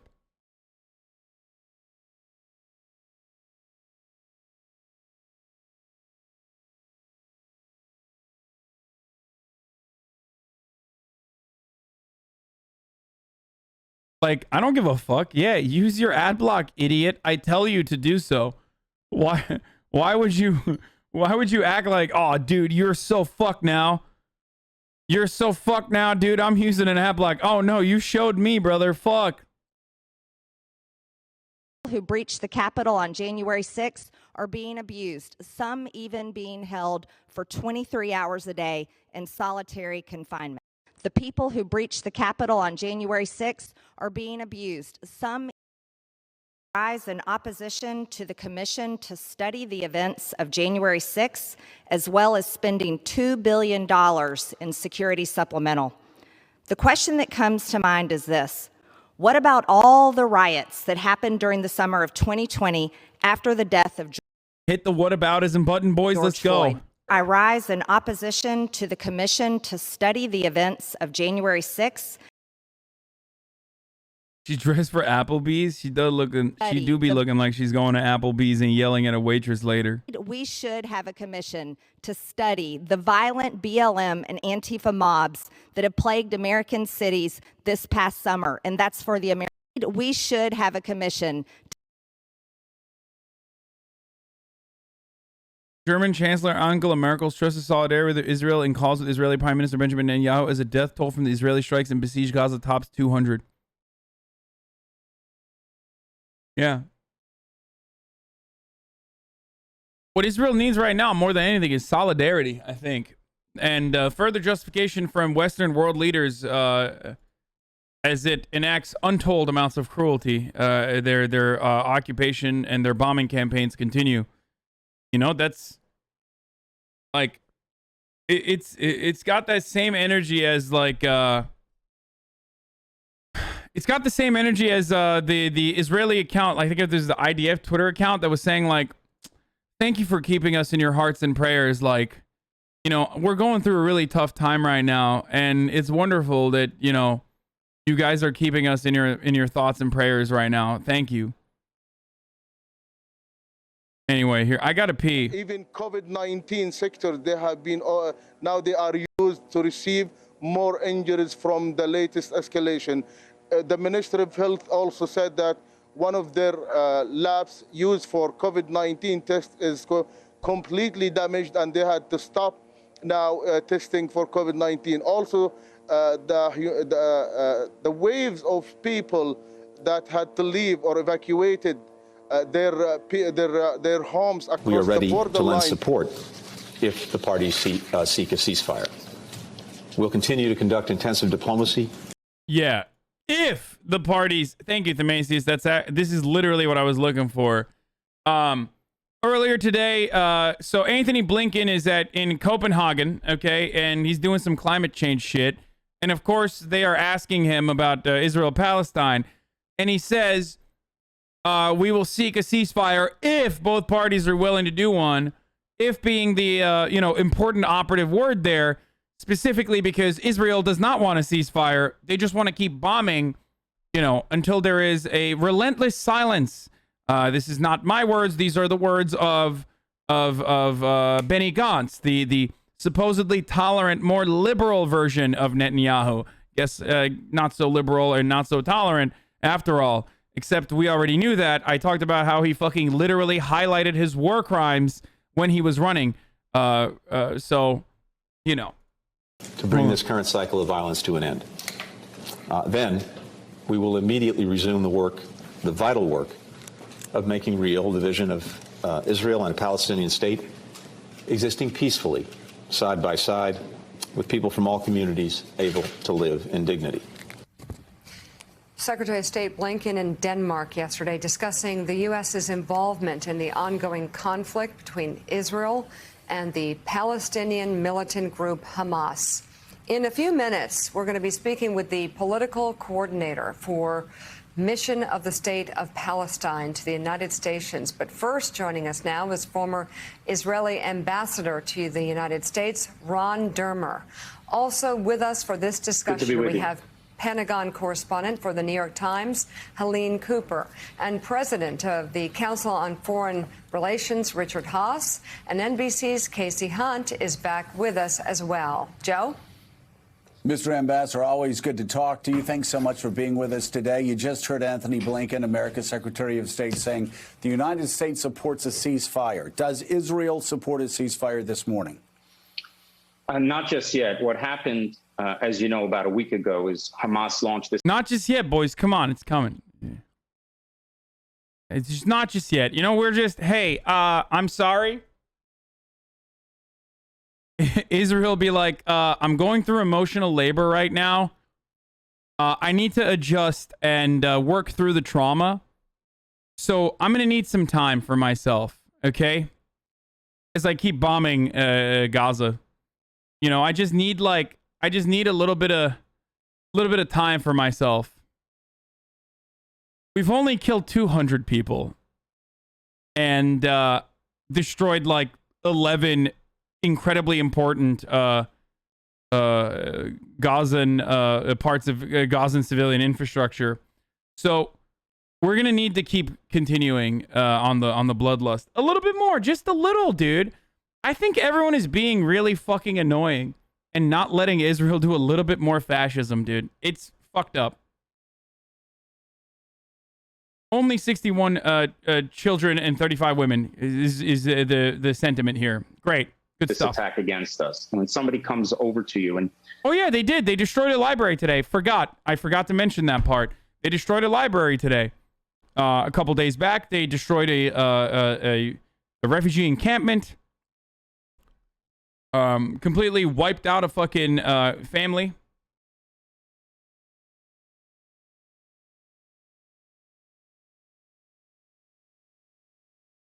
clubs you and then says we'd like to ceasefire, you don't just listen.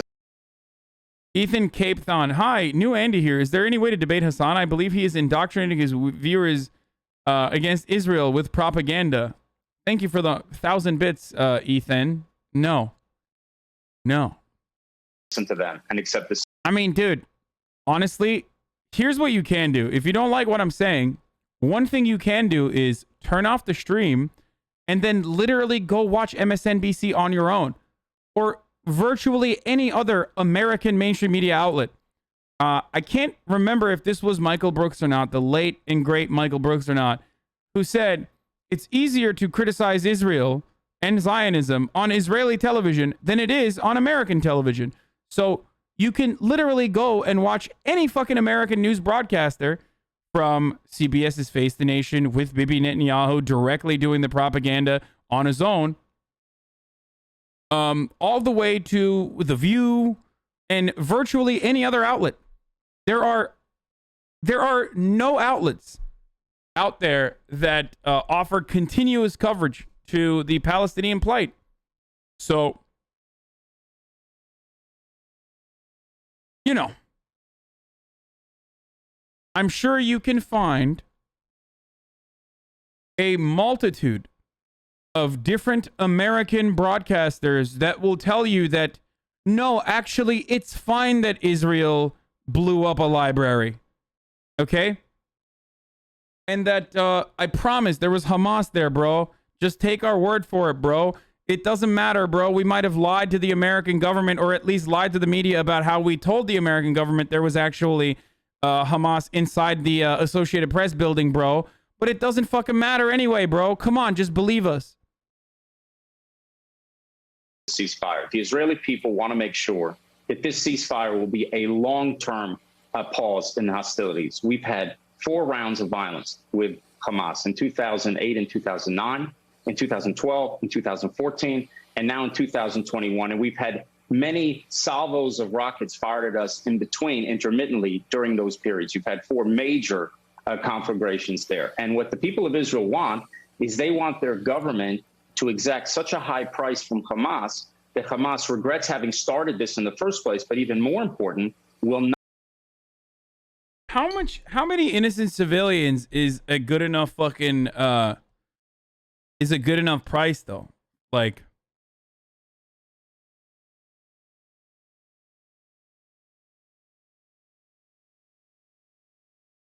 $130 Hamas militants were killed in the airstrikes. It's collateral damage and an exemption under international law. That's a lie. 130 Hamas militants weren't killed. I think the number is literally 15. And secondly, it's not an exemption under international law. You just made that up. Also, finally, even if it was an exemption under international law, like, dude, okay, I just gotta say, there's so much wrong with that take. It's not an exemption. Even if it was, it's still horrific. Like, you're still, and even in your lies, even in your fucking lies, you were like, oh, dude, 130 Hamas soldiers were killed in the 200 fucking people that were killed. Like you couldn't lie to improve your condition and just be like, everyone who wasn't a child was Hamas. Fuck it, actually, all the other children were also Hamas too. Like, couldn't you just lie a little bit better? That's so weird. If you're gonna lie, just like, you know, fucking improve your numbers. This is like when IDF releases numbers of how many Palestinians they've killed, and it's still like half of them are literally, in the IDF numbers, half the casualties are literally fucking civilians. Like, they just report it. And it's like, if you're gonna fucking lie, why don't you, I don't know, why don't you just like make it seem like everyone you murdered is Hamas? Not engage in this type of violence for a very long time in the future. I don't know if we've reached that point where Hamas is deterred. Time will tell.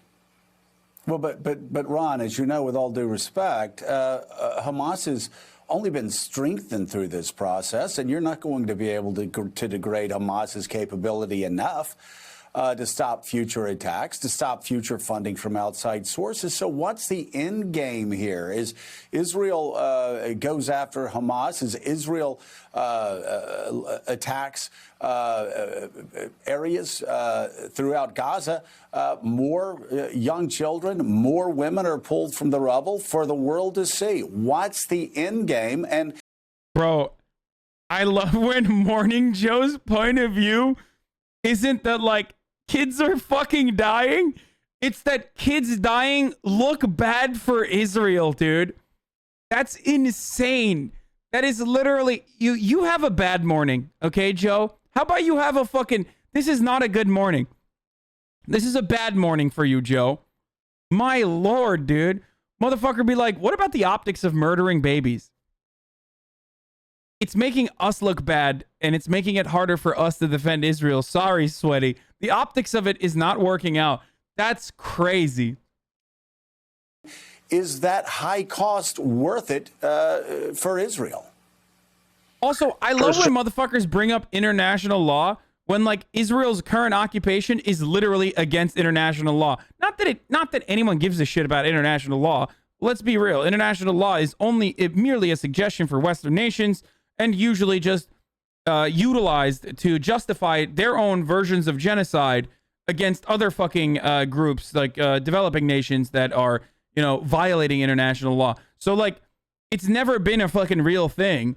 But even in theory, even if it was a real thing that Western nations abided by, like, Israel is not abiding by international law. Its existence currently and the way it stands is not abiding by international law. So it's very important to understand what Hamas is. Hamas is not only a terror organization recognized as such throughout the world, it's a genocidal terror organization. Its charter calls for the murder of Jews worldwide. This is an See, the difference is, in Israel, we don't call for the genocide of all Palestinians. We just do it, and then we say they're meat shields for Hamas. So that's the big difference here. So, again, if you make the optics argument, like, Hamas simply should just start saying that, you know, they're bombing, not indiscriminately, but they're bombing IDF sites. Like, dudes make this argument as though it would be an understandable argument for Hamas to make. And by the way, as Noam Chomsky adequately put earlier, it is an argument that Hamas could make that would still be more reasonable than the argument that Israel is making, because Israel is still the occupying force. It would still be unconscionable and unacceptable to throw bombs, to blow up Israeli citizens. Unacceptable, obviously. Okay? It's completely fucked up. Having said that, however, like, so are you going to abide by this and stand by your principles when Hamas, I guess, declares it that they're just fighting the IDF military forces? Sorry, the Israeli children were meat shields? Like, no, of course not.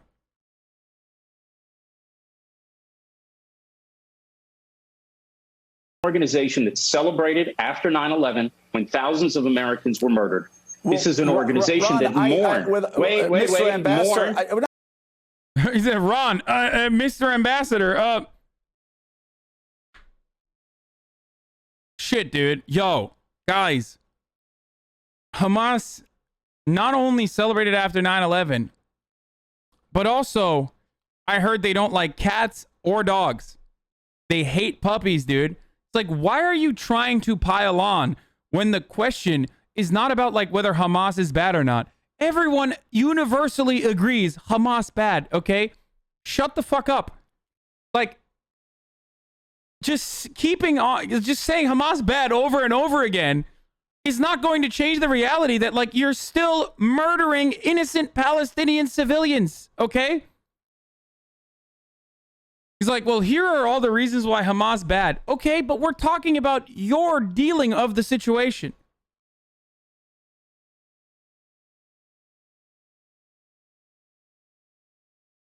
Notice how when they interview people in Israel, they see kill all Arabs, not kill Hamas. Not everyone in Israel feels that way, but like a lot of people are fucking, yes, a lot of people are totally fucking blinded to any sort of recognition of the humanity of Palestinians, like straight up. Mr. Ambassador, I've already said that this morning. We understand that. But you can't make peace with a terror organization. Your actions, of course not. Again, just slap a beard on this motherfucker and like, I don't know, put the fucking Hamas flag behind him. And literally, there you have it. You have the Hamas point of view. You cannot negotiate with terrorists. They are terrorizing us. Therefore, we have to fight back. It is the most honorable thing to do, is to fight back and take up arms against an oppressor that keeps killing our children. Like, that's literally just, you know, just slap on that argument for Hamas, and there you go. And you would never accept that. You'd be like, that's fucking insane. That's an insane argument. And even that argument from the Palestinian side is significantly more justifiable because, again, they are the victims in this asymmetrical massacre. But do you understand, Mr. Ambassador, Israel's actions over the past... See, whenever people say Hamas not targeting IDF, all right, give them weapons that can then. How about that? Is that what you're saying? So you'd be fine if they had the capabilities? So you're saying you would be fine if they had the capabilities of targeting the targeting IDF? Is that what you're saying? It seems like it. I don't know. It honestly, genuinely feels like you're saying we gotta give Hamas better weapons so they too can correctly target IDF bases and IDF soldiers, and say, well, we're just targeting the IDF when they blow up Israeli buildings. Would you be fine if Hamas had the same kind of weapons and the Iron Dome that Israel has, okay, over the Gaza territory, the world's largest open-air prison, and they started fucking bombing Israeli buildings with civilians in them? I don't think you would. I don't think anyone would.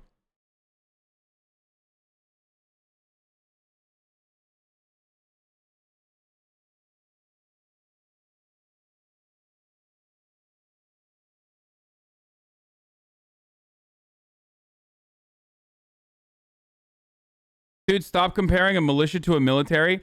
It's not remotely even a comparison. Obviously, it's not. That's why I constantly talk about the asymmetry of power. Okay?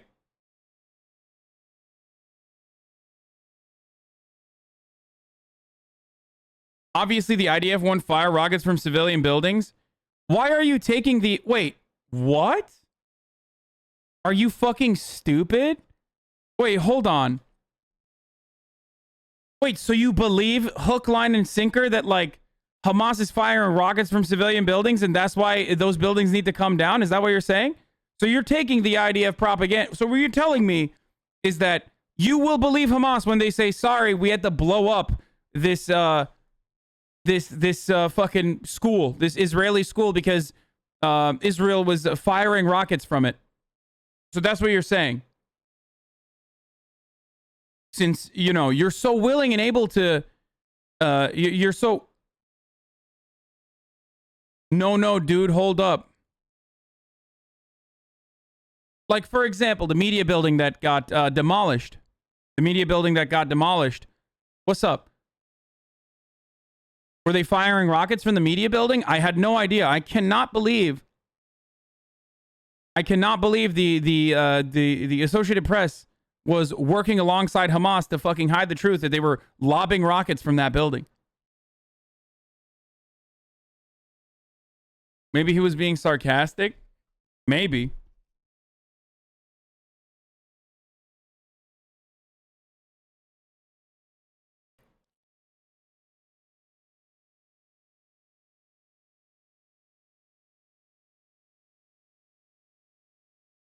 They're clearly using excuses to blow up buildings that shouldn't be. I agree with you there. Oh, okay. So if Hamas did it, though, it would be different. Okay, got it. Last week have only strengthened Hamas. You have now made Hamas... Of course, Hamas has an option to attack the IDF. They don't have to fire rockets many kilometers away into Tel Aviv and Jerusalem. Of course, the IDF has the option to retaliate. They don't have to fire rockets into Gaza, the world's largest open-air prison.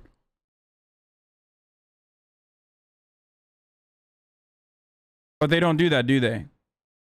They still bomb important pieces of infrastructure, which Palestinians have no way of reconstructing, for the record.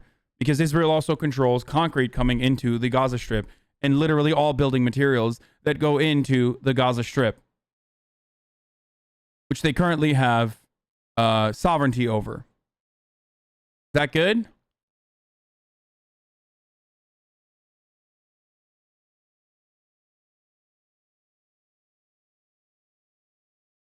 Okay.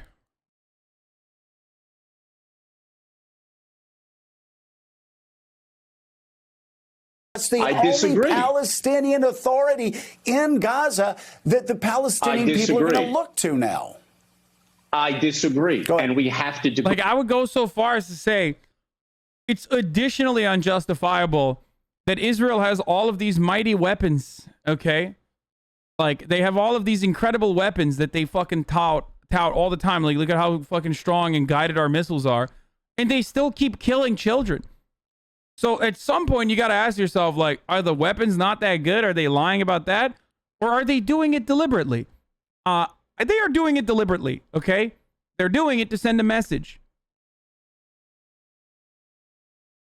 Grade their capabilities, and we have. We've taken out about 160 terrorists. We've taken about 80 to 90% of their arms manufacturing capability. We took out one of their most important weapons of war, which is this subterranean tunnel network that they use to move fighters and missiles and all sorts of supplies underneath Gaza, basically a subterranean city.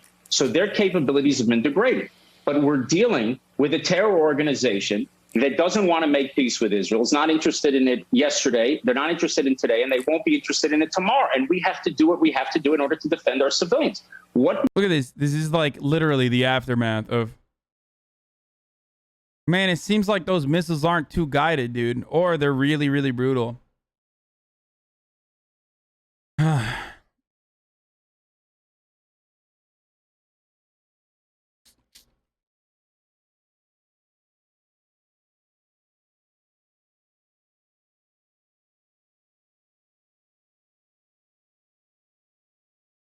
Wait, isn't he an American? Why is he giving us a debriefing on the IDF? He's the ambassador. He's a former ambassador.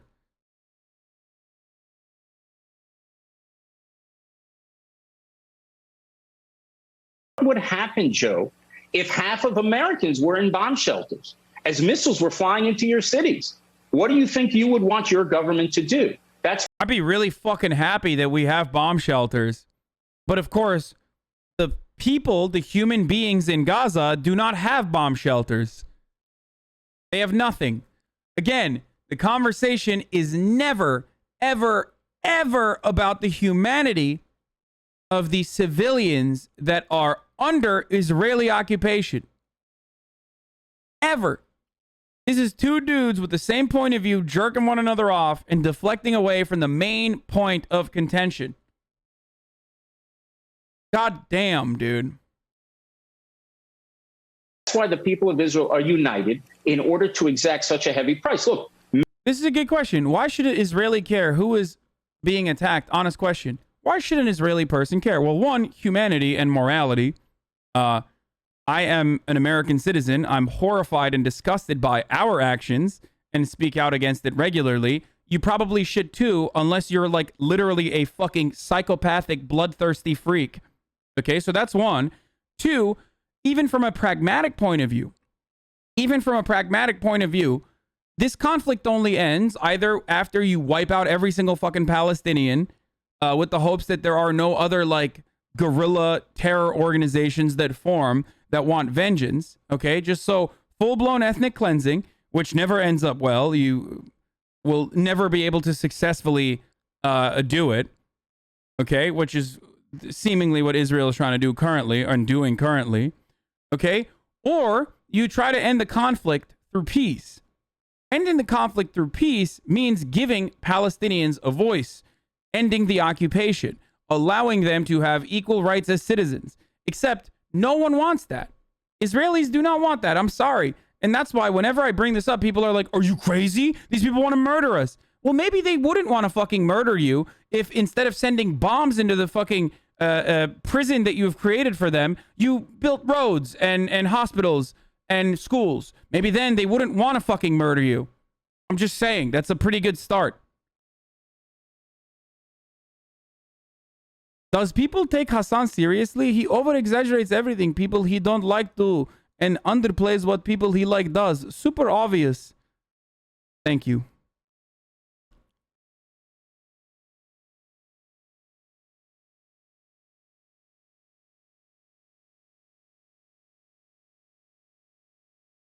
You are a liar and idiot.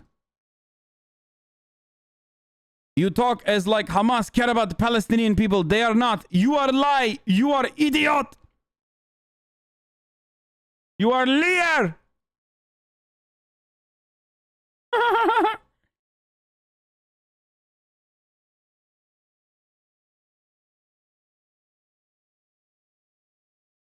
You are still liar to your audience. Dude. You are liar. Still liar. To your audience.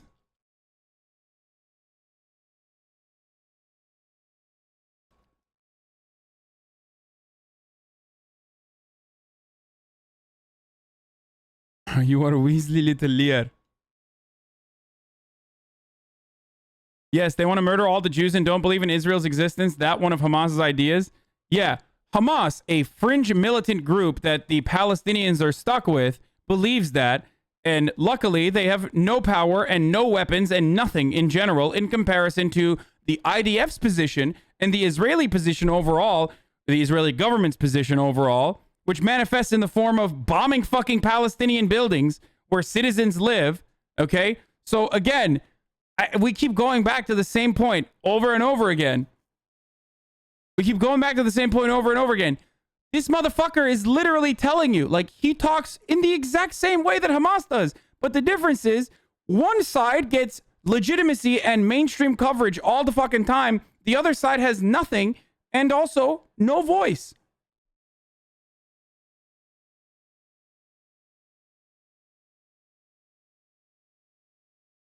So, if you think the IDF's actions are justifiable, then say it with your fucking chest that, like, Hamas is justifiable too. I think neither side's actions are justifiable, but that's just me. But certainly, if there was supposedly a morality playing field for morality here, Hamas's actions would be more justifiable than the IDF's actions.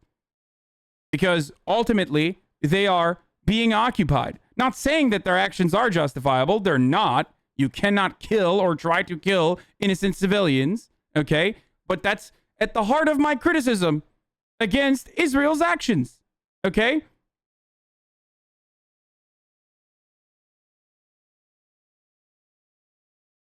So we should all accept Hamas's bombings and attacks? No, but you can say that Hamas's bombings and attacks are terrible and wrong, but that's not what people are saying. If you end the conversation there, then you're a piece of shit. If you end the conversation at like, Hamas is wrong, Israel has a right to defend itself, you're an even bigger piece of shit. You're an even bigger piece of shit because then you're defending Israel's actions.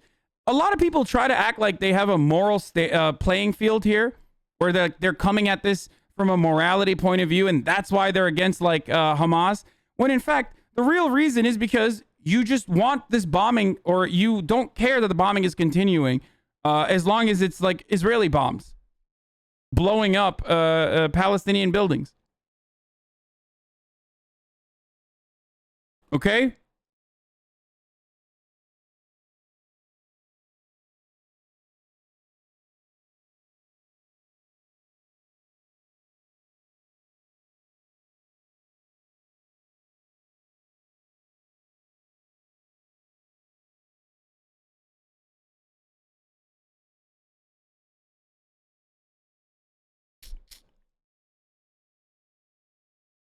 And the problem always will be the same consistent issue in every Middle Eastern country, in every area of conflict. The people cannot liberate themselves from an oppressive government or an oppressive organization when they're too busy fending for themselves and fighting for their lives. So if you want to end the scourge of Hamas, then stop bombing Palestinians. Stop murdering Palestinians. Work to better their lives.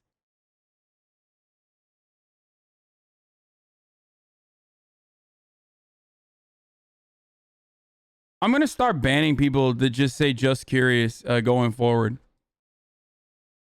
Many Israelis want to do more than Israel is doing now.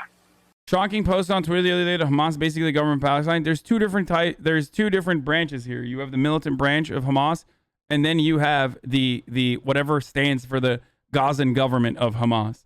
So yes, they are basically the government for the Gaza Strip. Okay?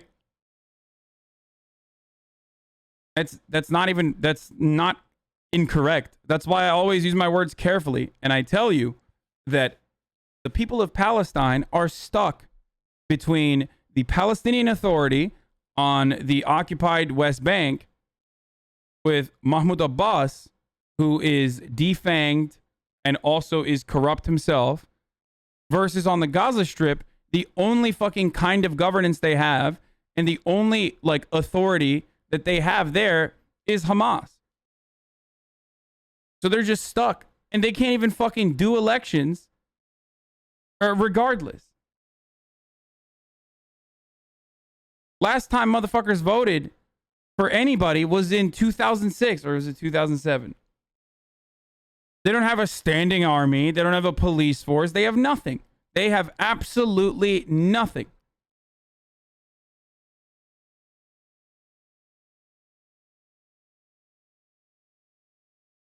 Much more than Israel's doing now. But we have to think about if tomorrow we go into Gaza. And the people who say, well, they elected Hamas, right?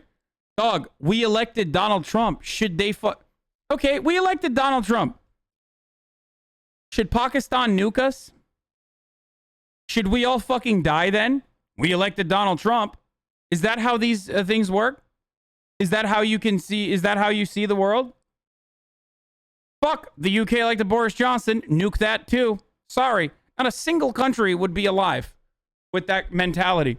Except the difference here is we have the capacity to understand nuance when it comes to Western nations, but we do not have the capacity for nuance when it comes to a country or a group of individuals like Palestinians who are seen as like fringe and radical and all of them are terrorists and blah, blah, blah. As a consequence of ongoing propaganda. Gaza. If you conquer Gaza, and you can destroy Hamas. We have the military capability to do that. But what do you do the day after? What do you do with 2 million Palestinians the day after? We don't want to be in Gaza. I remember, Joe, in 2005, Israel withdrew all of its military forces from Gaza. God damn, bro. He is breathing so heavy. He's horny.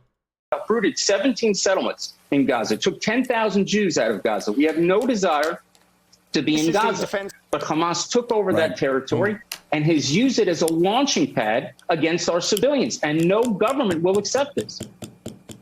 Yeah, well, and again, Mr. Ambassador, we know each other personally. I know you watch the show enough to know. I recognize all of that. I also recognize, though, Richard Haas, I know you've got the next question, Richard Haas, that Hamas has been strengthened politically in the West Bank. You have a corrupt Palestinian Authority where a president's going on the 17th year of a 4-year term that is seen as corrupt. And now this has actually done nothing but revive Hamas's political fortunes.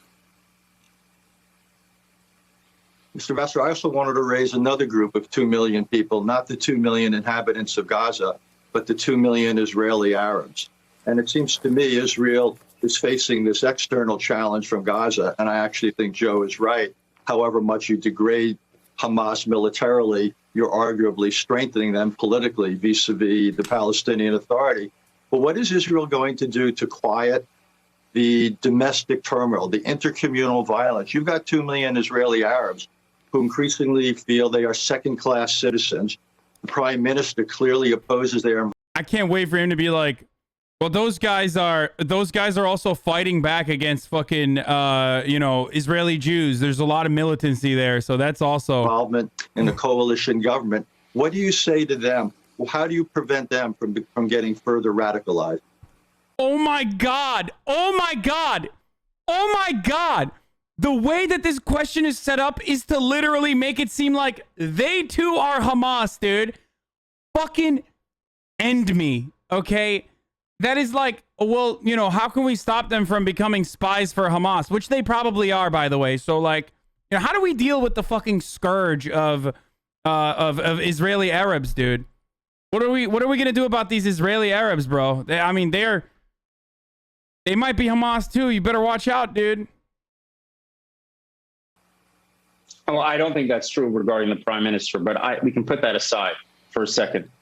There's no question that this was a major issue and deeply disturbing last week when you saw violence between Arabs and Jews within Israel. I love the manufactured conflict here. Like, they're literally on the same side of the argument, and they're debating on, like, how much should we murder the Palestinians? Like, how much Palestinian murder is justifiable? And one side is like all of it, and the other side is like, well, what about more than, you know, expand your mind. Expand your mind a little bit. Like, you're thinking too narrow on this conflict. You're thinking about, like, just the Palestinians living in Gaza. Why don't you expand your mind into the Israeli Arabs, for example? That's great. We're going Israeli too small. Arabs We got to go big. We got to think big. And we had a situation a few days ago where you had sort of an Arab mob that went into a Jewish city, lynched someone, and then in response, you called it. Fucking called it. Literally called it. Did I not tell you he was going to say, oh, well, it's the fucking, they want to kill all the Israeli Jews? Did I not fucking call it? Oh my God. The Arab mob, they are dangerous as well.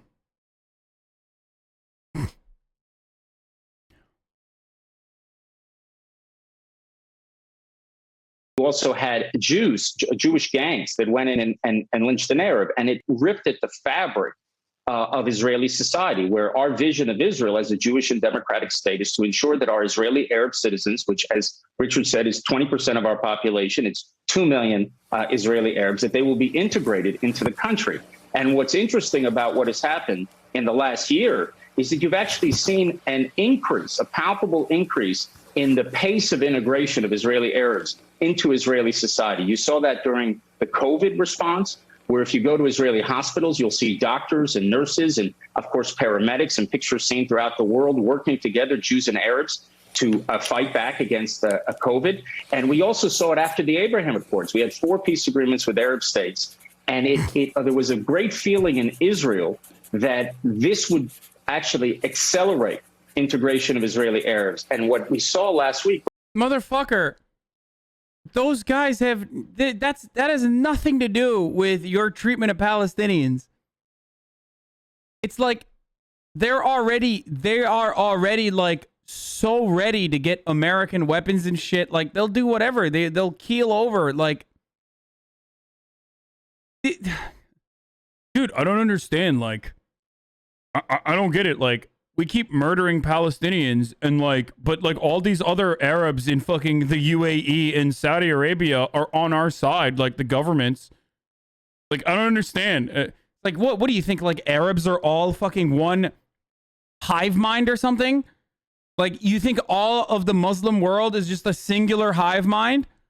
Oh, thank God we got Mohammed bin Salman's support, dude. Or MBZ, the bin Zayed, and his support. That must mean that we're good.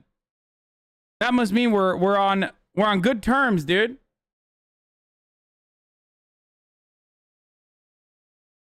I don't understand. I don't get it, dude. All Muslims think the same. Was definitely a serious setback to that. And I'm not sure that those two aren't connected, because I think most Israeli Arabs want to integrate into the country. But I think there are elements within Israeli Arab society that don't want to do it. Certainly Hamas and external elements who are radical. My dude's saying, dude, Mohammed bin Salman does not oppose Israel, dude. What kind of pathetic fucking weirdo KSA propagandists are in my chat, dude? Saudi Arabia is allies with Israel, okay? And they have been. They have a united enemy, Iran, okay? Mohammed bin Salman will, at the very most, be like, oh yeah, I was very critical of Israel's actions. Like, but ultimately, they have a united enemy in Iran. It is fucking insane to assume that Saudi Arabians are, or not Saudi Arabians, obviously, but the Saudi Arabian government, or whatever the fuck you would consider to be a government there, is in any shape or form, like, exactly. Saudi and UAE condemn Israel over clashes at Al-Aqsa. That's it. They're just going to be like, oh, we're very mad. But ultimately, they will straight up fucking turn around and defend Israel's actions as they have been.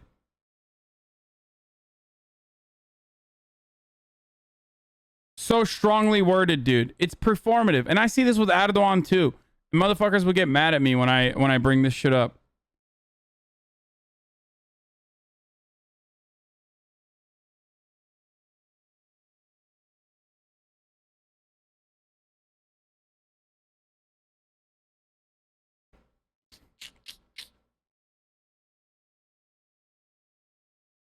And this is more so because the clashes are in an Islamic holy site, and that's why. They have to say that, or else, like, the Muslim population is going to lose their fucking shit.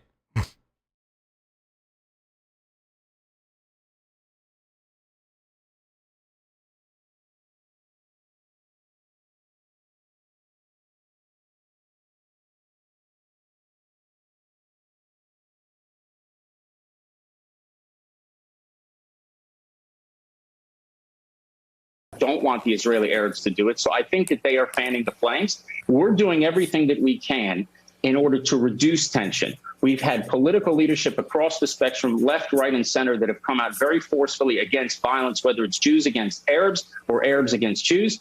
The political leadership of the Israeli Arabs has not actually been so. Bro, this is funny.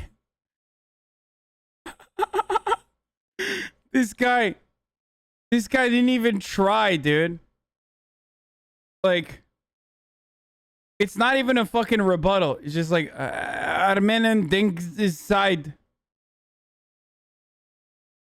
Come on, you get it. Why are you defending?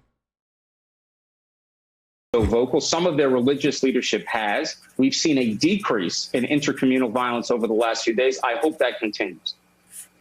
Helene Cooper's with us and has a question. Helene. Hi, thanks, Ambassador, and happy Shavuot today. Thank you.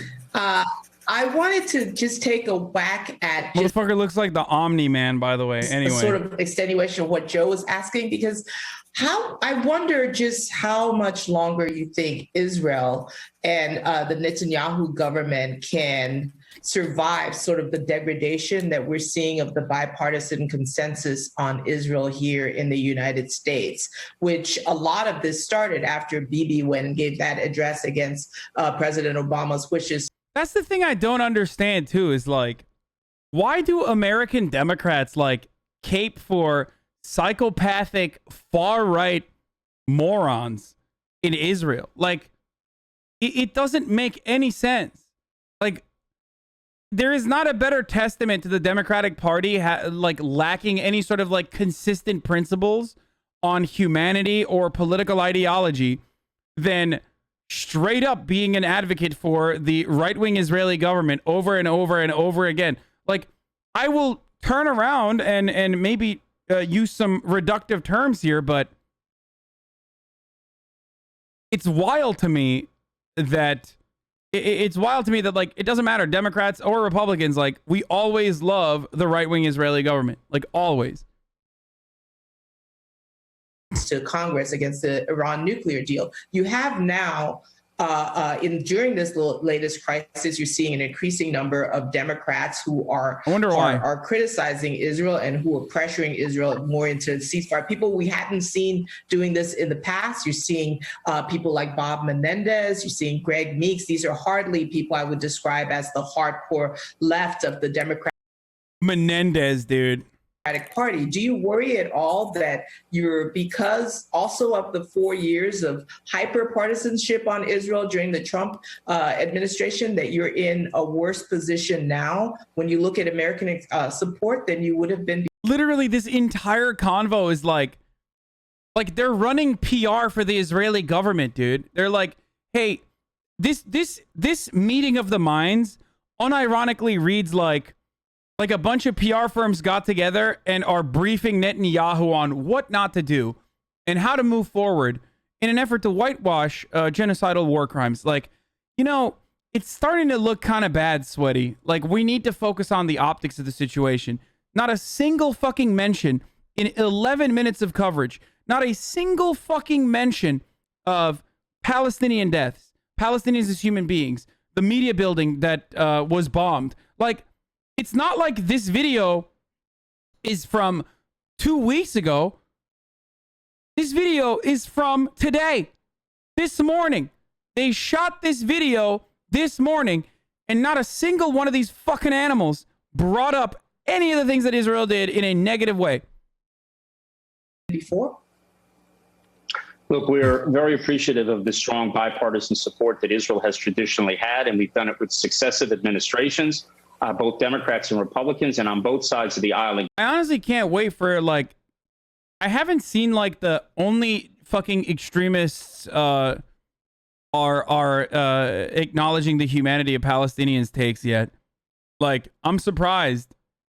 I'm surprised that the American media hasn't started being like, look, these guys are basically the same as Nazis, because, like, some fucking weirdo fringe Nazi that they found said, like, oh yeah, I love Palestine. Because, like, remember, in Florida, Nazis literally were waving the fucking Palestinian flag and, like, trolled a pro-Palestinian, I believe, like a pro-Palestinian fucking gathering, as though, like, literal Nazis give a fuck about Muslims. In Congress, and we've seen very strong statements from both sides of the aisle that respect Israel's right to defend itself. And you've heard other statements from other people within the Democratic Party, mostly within the Democratic Party, that called for a ceasefire. I don't know if that means a huge shift away from Israel. They'd like to see the violence end. I have news for you, Helene. We'd like to see the violence end. But I think if they understand all the facts, if they see what's happening on the ground, I think none of those people who signed that statement, I would hope so, none of them wants Hamas to win. You know, to be for the Palestinians is not the same thing as being for Hamas. Hamas has to be seen as a political loser here.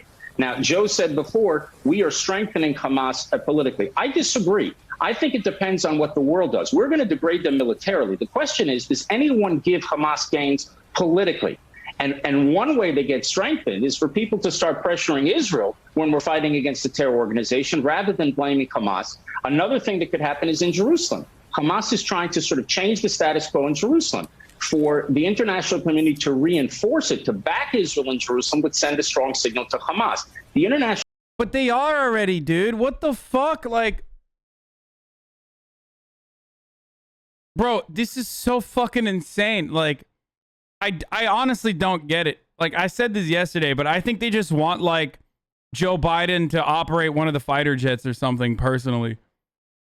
Like, this motherfucker straight up is like, unless you kill a Palestinian child, like, are you with us or are you against us? I can't tell. You need to physically be there and, like, murder a kid.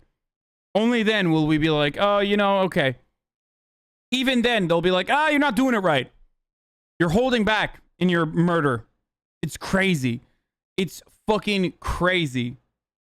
The international community has to be partners with Israel in making clear to the Palestinians that the way of Hamas is a way of failure.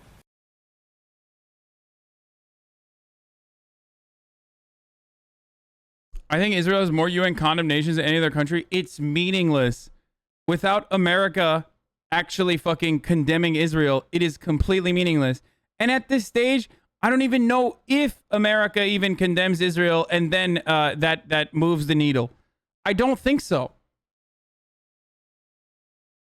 I feel like it's gotten completely out of control. I don't even know if America's condemnation, which will never come, I wonder if that would even move the needle. Minister Moshe Yaalon talking just a couple of weeks ago. Israel is going to hurt Lebanese civilians, to include kids of the family. We went through a very long discussion. We did it then. We did it in the Gaza Strip. We are going to do it in any round of hostilities in the future. That's the defense minister. This is the military chief of staff, Benny Gantz. The next round of violence will be worse and see this suffering increase. He headed up the military assaults on Gaza the last. He ran with that as his campaign, like literally. That was one of his ads. And speaking of ads, it's top of the hour, so I'm going to run another ad break, obviously, as you already fucking know, boys. And if you'd like to no longer see said ads, sorry. It is what it fucking is. Then all you need to do is subscribe. You can do it for $5, or you can do it for free with a Twitch Prime. Here's the fucking ad break now. 2. This is the Minister for Education in the Netanyahu government. There will never be a peace plan with the Palestinians. I will do everything in my power to make sure they never get a state. He also said, if you catch terrorists, you simply have to kill them. I've killed a lot of Arabs in my life, and there's no problem with that. So, when people say this stuff, the difference is like, no one has to fucking sit there and support Hamas. And that's understandable. Like, not many do, okay? They can barely get enough support from the Palestinians in Gaza. But there are plenty of fucking people that support the Israeli government who say exactly the same shit. Except with the roles reversed.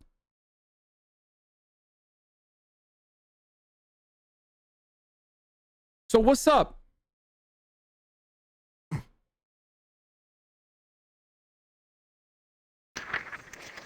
This is the Minister for Justice.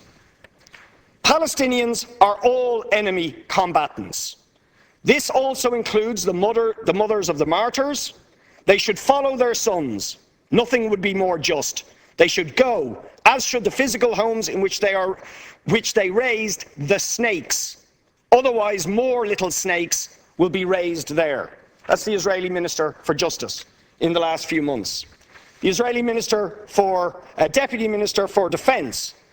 Palestinians are beasts. They are not human. The Minister for Foreign Affairs. CP Hotley, this is the last one. My position is that between the sea and the Jordan River, there needs to be one state only, the state of Israel. There is no place for any agreement of any kind that discusses the concession of Israeli sovereignty over lands conquered in 1967. Now, these are the official statements of several ministers of the current government of Israel. In one case, actually advocating genocide of all Palestinians, including children, and calling them snakes. Now, can I ask you, Taoiseach, do you not think that if we're defining terrorism, that is the language and thinking of terrorists? That it is absolutely unacceptable in civilized politics, in civilized international relations, for the heads of government of a state that we carry on normal relations with and who you met in Paris to advocate those sort of views when we know they have also led on to the deaths of thousands of Palestinians, innocent men, women and children. What have you to say, Taoiseach, about those sort of views being expressed by the Israeli government? I mean, these motherfuckers know a thing or two about a colonial power and its devastation during an occupation. So I think that's part of the reason why Ireland, I believe, is literally the only... Ireland is straight up the only fucking, like, European nation that is it has consistently demonstrated solidarity with the Palestinian plight and Palestinian people. Let's see what our fucking American fascists are doing. Why is the Associated Press sharing a building with Hamas? Surely these progressive defenders of the IDF and Israel have to at least sometimes wonder why they sound exactly like Tom Cotton. Like, if you're fucking doing these, like, weird Instagram threads about how, like, actually calling Israel an occupying force is anti-Semitic sweaty, why don't you just, like, I don't know, reconsider your stance when you recognize that you are agreeing with Tom Cotton and pretty much using the same words and justifications as motherfucking Wonder Bread, fascist piece of fucking white toast Tom Cotton. Intrepid reporters knew who their neighbors were. Did they knowingly allow themselves to be used as human shields by a U.S. designated terrorist organization? Did the AP pull its punches and decline to report for years on Hamas's misdeeds? I submit that the AP has some uncomfortable questions to answer. Dude, this is like Tom Cotton is doing a was she asking for it to the Associated Press. No one pretty solid. Pretty incredible take from Thomas Cotton. I mean, what Associated Press, like, what were they wearing? Were they asking for the bombing campaign? Honestly, like, that's... In 15 years, did no one ever say, gosh, I wonder why Hamas keeps running around our office building? Did no one in AP's leadership... By the way, for the record, to all the progressives in here, okay, because I know a lot of fucking conservatives come in here to troll and shit, and fuck those guys. But to all the progressives who still have, like, a shred of doubt, Tom Cotton is taking the IDF's propaganda hook, line, and sinker and continuing along with it in the most logical way he could. Okay? So what's up? Without any sort of evidence or any sort of proof whatsoever, why are you? Because I know why he's doing it, because he's a fascist piece of shit. Why are you doing it? You call yourself a progressive.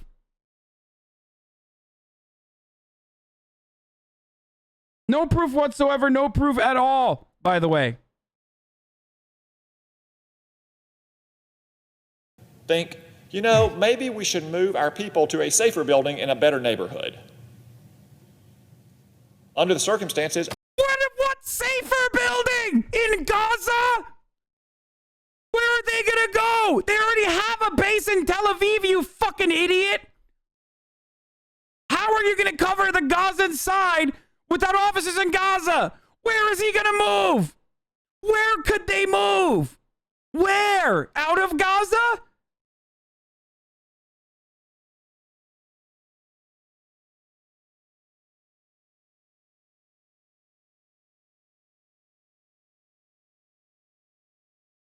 I'm not sure what's worse, that the AP knew they shared a building with Hamas or that they didn't know. In 15 years, did no... I hate him. War zone, even though no civilians had been harmed in this airstrike. Keith Olbermann called me an anti-constitution, anti-free press, racist fascist. One Slate reporter wrote that I was making deranged insinuations and going to bat against civilians in a war zone, even though no civilians had been harmed in this airstrike. Was the AP lying stuff true? Did they actually omit visits from militias? What? No.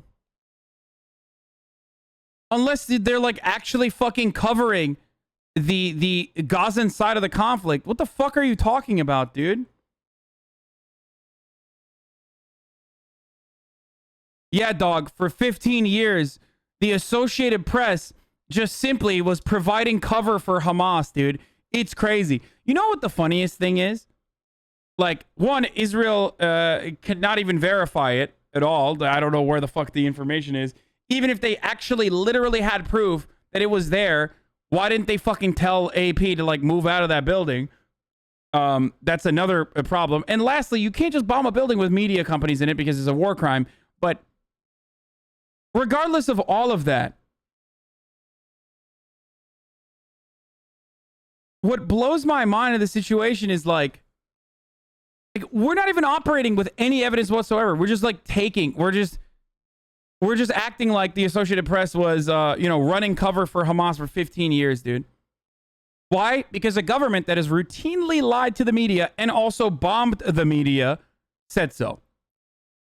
That's crazy to me.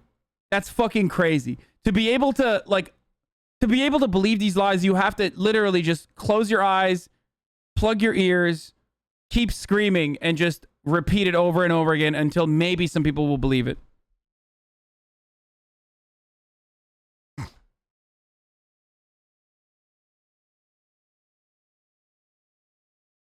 The constant refrain of their criticism was that I was attacking the brave reporters of the Associated Press Gaza Bureau. Keith Olbermann,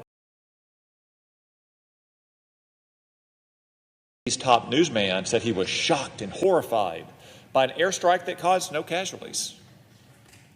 The AP.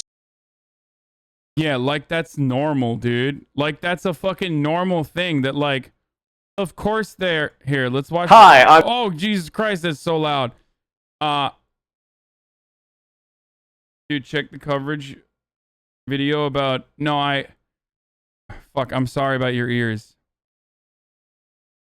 I don't know if we should watch this. I feel like it's going to be whack as fuck. I'm John Green. This is Crash Course World History, and today we're going to talk about Israel and Palestine. Oh, yeah, I saw this too. During his speech in Dearborn, by the way, this scumbag, this geriatric fucking scumbag, had the audacity to go to Dearborn after giving $735 million worth of weapons to Israel. You motherfucker, dude. Have you no sense of decency? Like, after literally, for weeks, justifying the ethnic cleansing of Muslims and Palestinians, and then literally doing everything he can in his power to, like, let that continue, he turned around and went to the fucking Dearborn, Michigan, which is the largest, like, Muslim population in America, okay? Dearborn is significant because it houses like the largest Muslim population in America. This is like Andrew Yang trying to go to the Aid dinner after saying like Israel has a right to defend itself. It is wild to me. And Representative Dan Kildee is a good friend. Representative Brenda Lawrence. And by the way, be careful what you say to Representative Slotkin. She knows more than you. They may be watching you. Where are you? I tease her all the time. But she's a great, great, great addition to the Congress. And Rashid Tlaib, where's Rashid? They're launching the F-150s electric tomorrow. This is huge news. Are you saying that he shouldn't talk about something that's enormous? Motherfucker, do you not recognize that going to Dearborn, Michigan after doing what you did is still fucking disgusting? I don't give a fuck about that. Shove the F-150 electric fucking pickup in your ass, you fucking dog, okay? You dumb motherfucker, dude. Idiot. I tell you what, Rashid, I want to say to you that... Rashid? I think he means Rashida, right? I admire your intellect, I admire your passion, and I admire your concern for so many other people. Except hey, Rashid, we're still going to kill your family. And it's from my heart. I pray that your grandmom and family... Oh my God, he means Rashida Tlaib. Oh my God, he's literally speaking to Rashida Tlaib. ...are well. I promise you I'm going to do everything to see that they are on the West Bank. You're a fighter, and God, thank you for being a fighter. I'm going to do everything I can to make sure your grandmother's death in the occupied West Bank is swift. Okay? That's what I'm going to do as Joe Biden. My promise to you is that when your grandmother inevitably... Or is he talking about someone else? Is he talking about Rashida Tlaib? Or is he talking about someone else? Because I feel Rashida Tlaib's grandmother lives in the occupied West Bank. So I feel like he is trying to talk about Rashida. He is, right? He's saying Rashid, so I don't fucking know.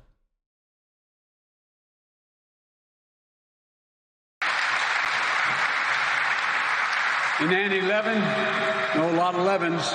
And Haley Stevens, thank you. That's great. That's great, dude.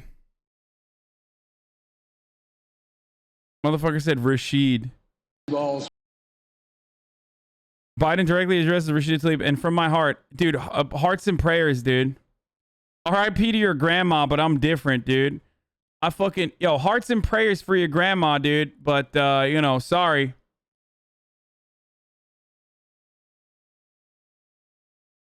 It's gonna happen,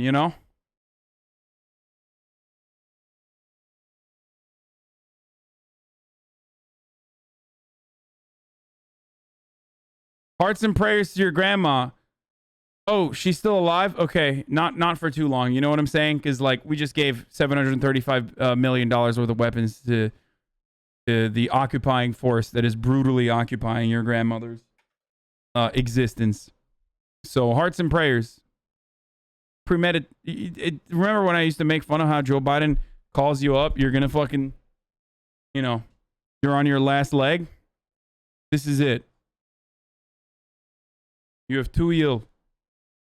Ted Cruz is a freak. What else is new?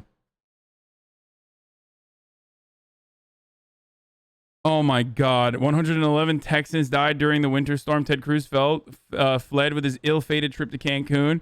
Awesome. Excited to travel again. This airline can hook you up with cheap flights to sunny Cancun or even Las Vegas.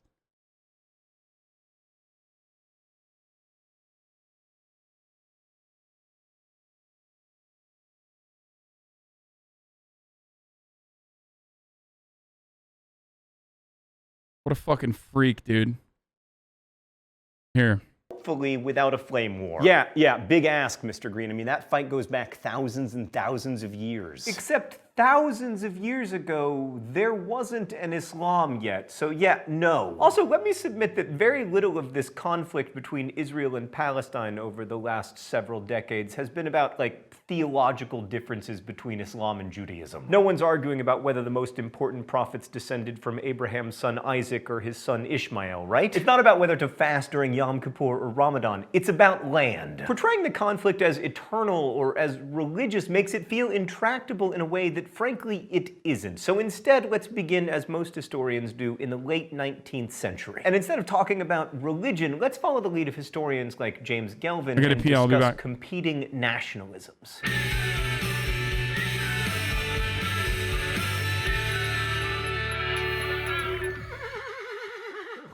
Okay, so in the late 19th century, the Ottoman Empire ruled over what we now know as Palestine. The population there, according to Ottoman records from 1878, was 87% Muslim, 10% Christian, and 3% Jewish. Everybody spoke Arabic as the daily language, and in Jerusalem, the religious populations were roughly equal. To give you a sense of life in Ottoman Palestine, an Arab Orthodox Christian musician named Wasif Jaharia grew up in Jerusalem in the first decade of the 20th century, learning the Quran in school and celebrating both Passover and Eid with his Jewish and Muslim neighbors. Ottoman Palestine was, in short, a place in which people of different religious faiths lived peacefully together. All right, let's go to the thought bubble. The late 19th century was the golden age of nationalism in Europe, and no place was crazier than the Habsburg Austro-Hungarian Empire, in which at least 10 different nations all wanted their own state. And in that hyper-nationalistic empire lived a Jewish journalist named Theodor Herzl, who had hoped that Jews could assimilate into European nations, but soon became convinced that the Jewish people needed to leave Europe and settle in their own... Oh, did I miss the fucking Abdul Hamid mention? Did I miss the Ottoman mention of a free Palestine where Jews, Christians, and Muslims alike used to live together in harmony, or did he... state. The concept of Jewish nationalism came to be known as Zionism. It's important to keep in mind that most Zionists were secular Jews, so they imagined Israel as a state for Jews more than a Jewish state. In 1917, the British government, hoping to gain the support of Jewish people, issued the Balfour Declaration, promising, quote, the establishment in Palestine of a national home for the Jewish people. A bold promise considering that Palestine was still technically Ottoman, as they hadn't yet lost World War I. Of course, they would soon, but it turned out that the British were over-promisers when it came to Palestine, because a year before the Balfour Declaration, the British had secretly promised the French that they would divide up the Arab territories and the Brits would keep Palestine. Furthermore, in 1915, other British officials had promised the ruler of Mecca, Sharif Hussein, that he would rule over an Arab state, including Palestine, if he led an Arab revolt against Ottoman rule, which Hussein promptly did. So basically, and GG's, yeah, the Brits Arabs had promised Palestine to the Meccans, to themselves, and to the Zionists. What could go wrong? Thanks, Thought Bubble. So shortly after the end of the war, the British established a colony in Palestine with the idea that they'd... Listen, dude, hey, you trusted the Brits, boys. ...rule until the Palestinians were ready to govern themselves. At which point the people living in Palestine were like, well, now seems good. And the British were like, yeah, but maybe not just yet. Meanwhile, the British established separate... This whole thing is Turkey's fault? You literally cannot say that. there's plenty that the Ottoman Empire and Turkey did wrong, especially in the inception of Turkey. Obviously, Armenian genocide. That's a pretty solid one that comes to mind. The dealings of the Ottoman Empire as it pertains to historic Palestine is not one of those things. Like literally not one of those things. Siding with Germany in World War I, a mistake that was not repeated, luckily, in World War II. So those are... Couldn't even win a war. If you ask, the way that this is taught in Turkish schools, and I will tell you this, is that, and it's technically true, the Ottoman Empire won all of the active battles that it was engaged in, and yet still, as a consequence of siding with the losers in World War I, Germany, had to cede land and give up land regardless. This is how it's taught in schools. I mean, it is also, that's not even untrue for the record, but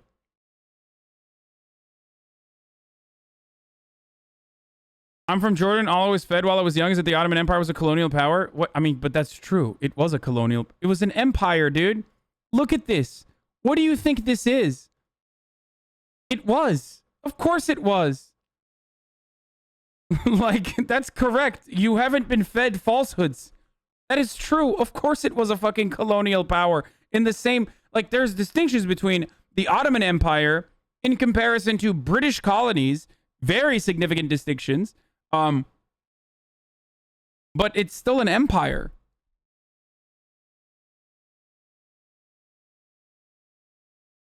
It is an imperial power. It's not a colonial power technically, but it's still an imperial. Ottomans lost tons of battles, yes, but not all of it is discussed. Separate institutions for Christians, Jews, and Muslims. There's a reason why we talk about Gallipoli more than anything else in Turkish schools, okay? There's a reason why the most you hear about is Gallipoli. Çanakkale. İçilmez. Çanakkale. Okay, I'm going to stop. Which I suspect is also taught in Australian and schools in New Zealand. Big battle.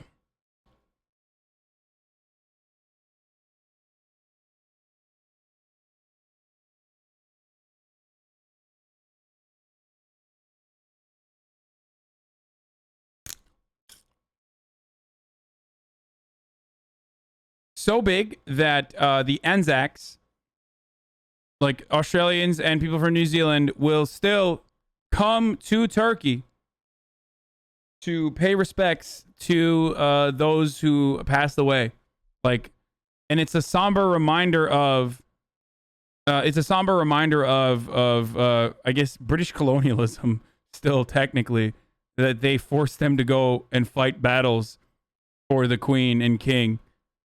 And die in an otherwise like unwinnable ground war or invasion.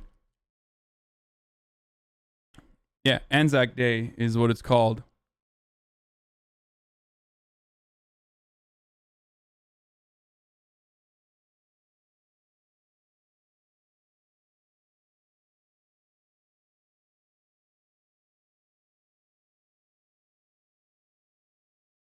By the way, if you want Indians to be taught in British schools, you're a radical anti-British communist. Just skip over all British colonialism. Wait, really? For Palestinian Christians and Muslims to cooperate, and easier for the British to, quote, divide and rule the inhabitants of Palestine. Again, what could go wrong? Meanwhile, the British did attempt to honor the Balfour Declaration's promise to, quote, facilitate Jewish immigration under... For some reason, conservative Muslims love glorifying the Ottomans, even though they had concubines, slaves, etc. I don't get it. Conservative Muslims are taught that the Ottoman Empire was a force of power, which is true. They were very mighty. Okay, it was a very powerful empire. So they just focus on the power aspect there and not focus on the homosexuality, the hedonism, and also the tolerance in many ways that was demonstrated in the Ottoman Empire, which if current leaders expressed right now, they would be like, that's fucking unacceptable. Like, absolutely unacceptable. Mighty not by Western standards? Mighty absolutely by Western standards. What the fuck are you talking about?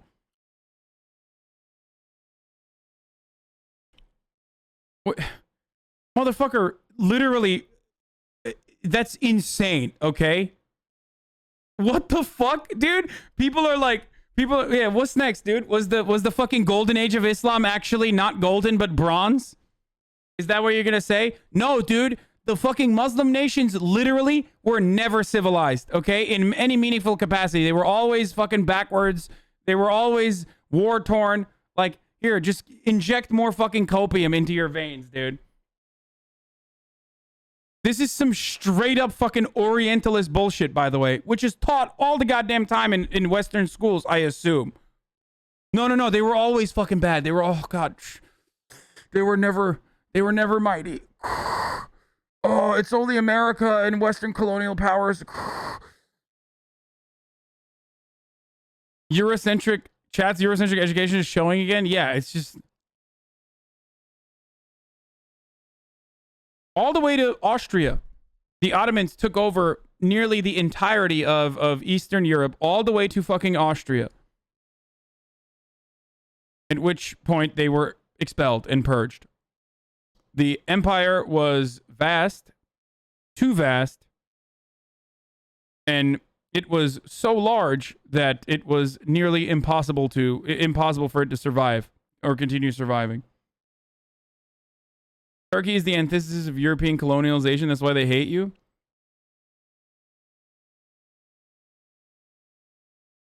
They didn't hold it. They lost literally hard in Vienna. Yes, that's what I'm saying. The gates of Vienna is where the Ottomans were purged. I don't know why, like, anyone would literally consider this something that they did. Bitch, you sit in your underwear, in your fucking, wherever the fuck you are right now, in your Iowa basement, like, pontificating about the glories of the fucking winged hussars. That's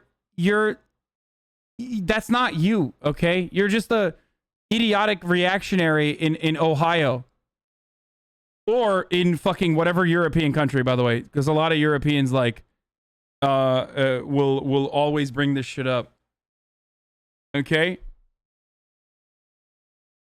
It's so weird, like, yeah, we did that. We did that. Okay, bro, you didn't do shit. And neither did I, by the way.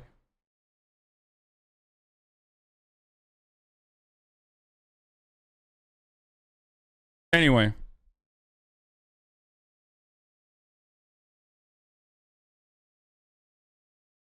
When I grew up in Taiwan, they just thought that the Ottoman Empire was basically Chinese anyway, since they inherited from the Mongols. So, which are Chinese by osmosis. So the funny thing is, like, in Turkish schools, that's what we learn, but that they're Turks. So I guess everyone kind of rips on how, like, the Mongolian Empire is, like, technically low-key Turk. Or technically low-key Chinese, I guess. Which is hilarious because, like, I think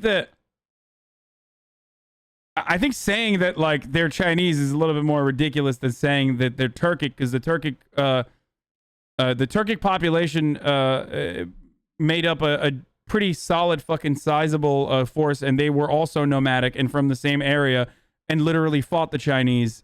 So I don't know why. Han Chinese are not Turkish? I never said that.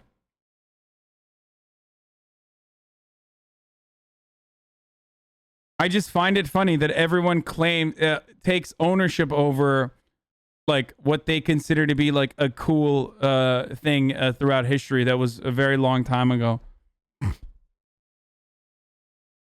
Think about what you said about Ohio. Go Buckeyes, dude. Conservative Muslims love the Ottoman Empire because it was a caliphate and applied Sharia laws. Yeah, dude.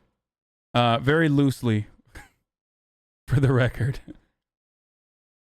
The caliphate at that point was just a symbol of control rather than, like, a real demonstration of, like, Islamic values Unless, again, you consider fucking dudes in the ass a big demonstration of Sharia law and Islamic values.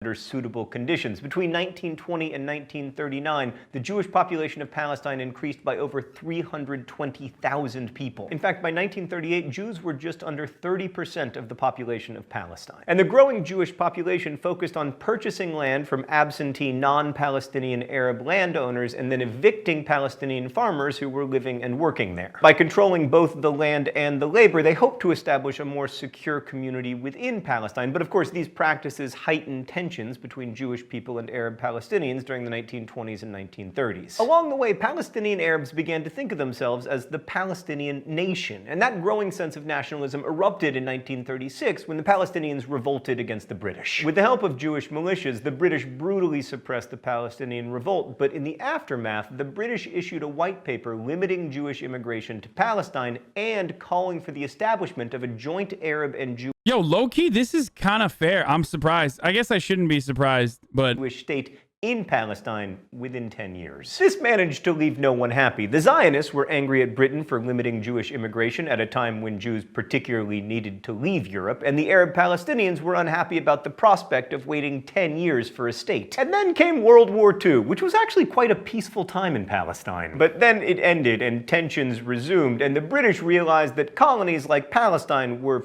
far more... Was Jewish immigration into Palestine a bad thing before 1948? Yes. Did you not hear what he's talking about? Jewish immigration originally into Palestine started with good intentions, but then when it got to a point where Jewish people in Palestine made up 30% of the population, he literally just mentioned that they started forcibly evicting the Arabs that were living on the land that was sold to Jewish people. Like, they were expelled and pushed away. So then it started to become a point of conflict. And once that happened, once those evictions started occurring, and once those expulsions started occurring, then the British were like, oh shit, we fucked up. We should limit immigration. We should limit some of this Jewish immigration into Palestine. But all of that still pales in comparison to post-48. Trouble than they were worth, so they handed the issue of Palestine over to the newly created United Nations. They're like, oh, hey there, United Nations, for your first problem. So in November of 1947, the United Nations voted to partition Palestine into separate Palestinian and Jewish states. The partition plan called for 2 states roughly equal in size, but the borders looked like a jigsaw puzzle. I mean, you do not look at this map and think, yeah, that's gonna work. Sure enough, it didn't. And soon after the... By the way, for the record, I'm kind of surprised that Mr. Green here has not brought up Hamas yet. Oh, wait, maybe because this predates Hamas's existence by 40 fucking years. Still, we're halfway into the video. Hamas has still not been mentioned. That's so weird. Oh, I don't know. Again, because they didn't exist. It's just a reminder, okay? 87. That's the formal creation of Hamas.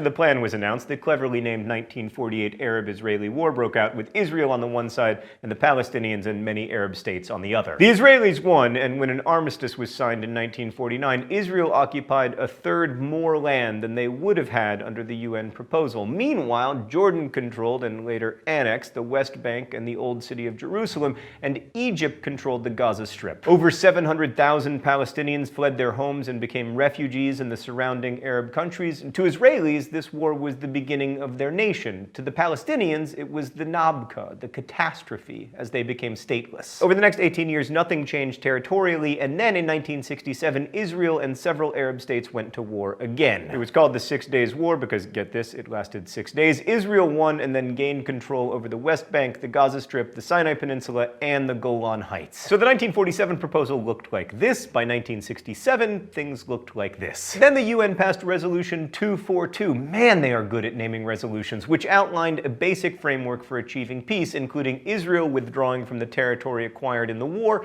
and all participants recognizing the rights of both a Palestinian and an Israeli state to exist. This, of course, did not happen. After the war, the broader Israeli-Arab conflict morphed into a more specific Israeli-Palestinian conflict, and this is a nice moment to note that not Would mass unlimited migration have been a good thing if property was respected and no evictions occurred? Yes. Yeah, I think so. It's entirely dependent on, it's entirely dependent on how you fucking, if you acknowledge the humanity of the people that are already living there, then why the fuck would I have a problem with that? Yeah. Like, everyone has a right to peacefully coexist. The problem there is, you know, a lot of people just did not want to peacefully coexist.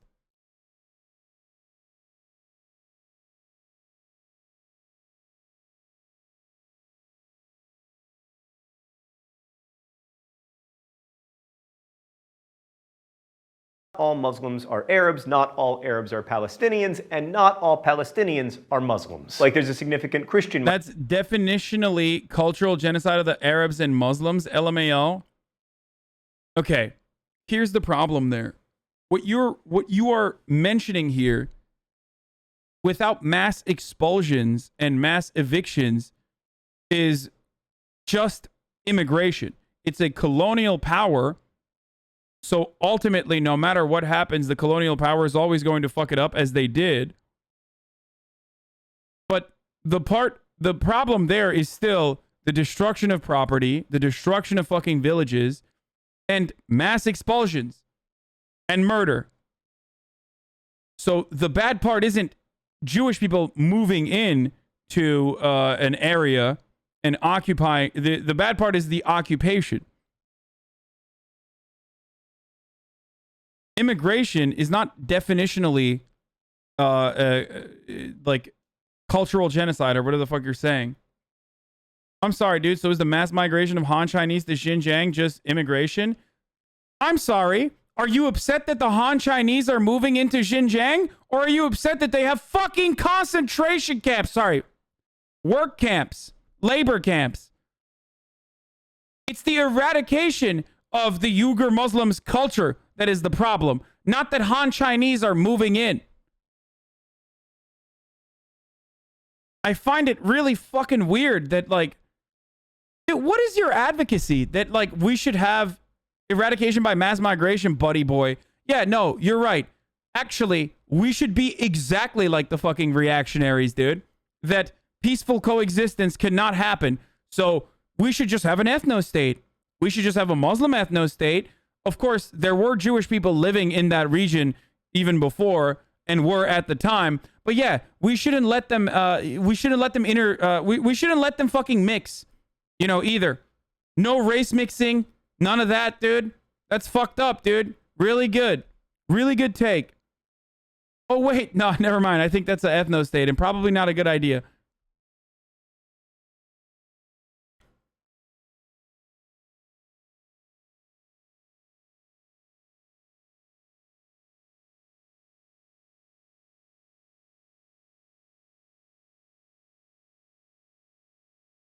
I never said an ethno-state. You said unlimited migration. That's the fucked up thing. You introduce migration slowly. Oh.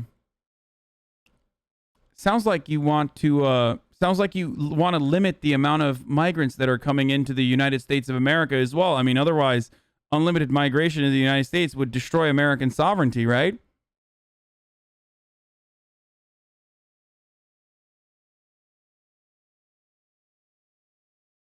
Yeah, we must secure a peaceful existence. We must secure an existence for our future. I guess insert your own group that you're advocating for. Backpedaling with semantics. I'm not backpedaling in any capacity.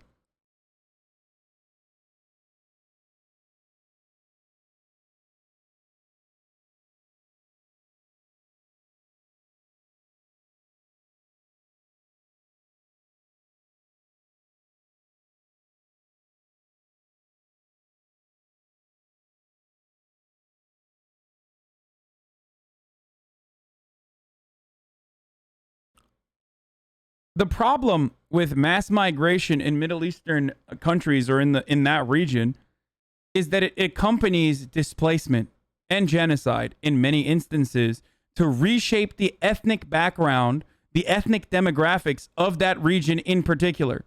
It's not the migration in and of itself, It's the expulsion of people from their homes.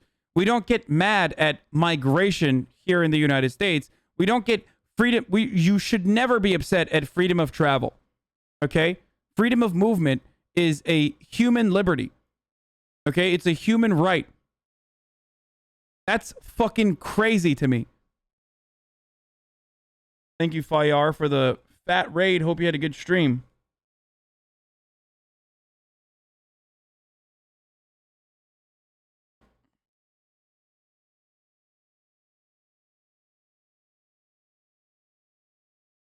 Why not make a state for Muslims, one for Jews, and one for Christians in the Middle East? Problem solved. Yeah? Instead of a two-state solution, we should do a three-state solution? Why? Christian Palestinians and Muslim Palestinians coexist in perfect harmony. Actually, you know what? Let's just do a two-state solution. One for Palestinians, predominantly Muslim, and some Christians, and you know, even Jewish Palestinians, whatever, just Palestinians. And another one just for the Jews, right? Oh wait, that's currently what we have, and it has a fuckload of problems, perhaps because the two-state solution is used as a way to legitimize and justify the brutal occupation that Israel subjects Palestinians to say, oh, we're just trying to do a two-state solution, when in fact it's a one-state solution, and that state being Israel, that dominates millions of Palestinians in its brutal occupation.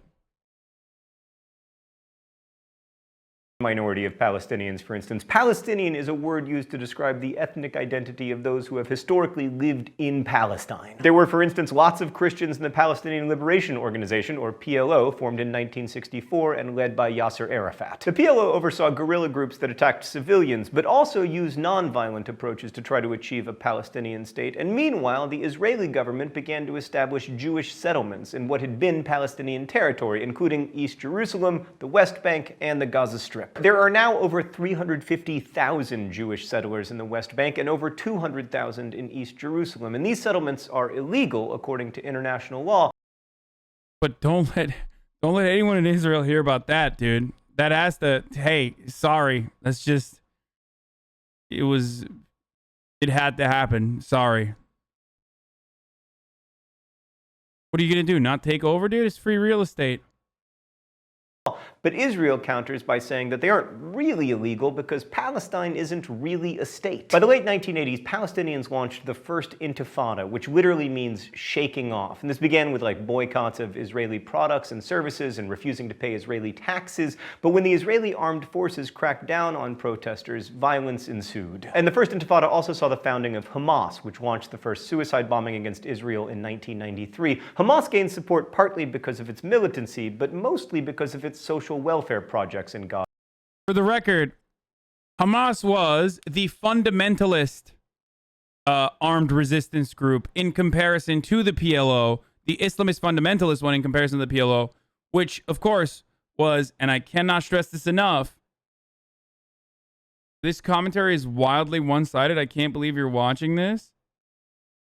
Which, of course, was, once again, seen as a counterbalance, a counterweight to the PLO, which threatened the existence of Israel more in the eyes of Israeli generals, which is why they backed the creation of Hamas, a matter of public record, for the record. Now it's being used as a justification. It's weird that we're in minute 8 and only now is Hamas mentioned. So where was Hamas in the original expulsions and the destruction of over 530 Palestinian villages, for example? So where was Hamas back then? I simply do not understand.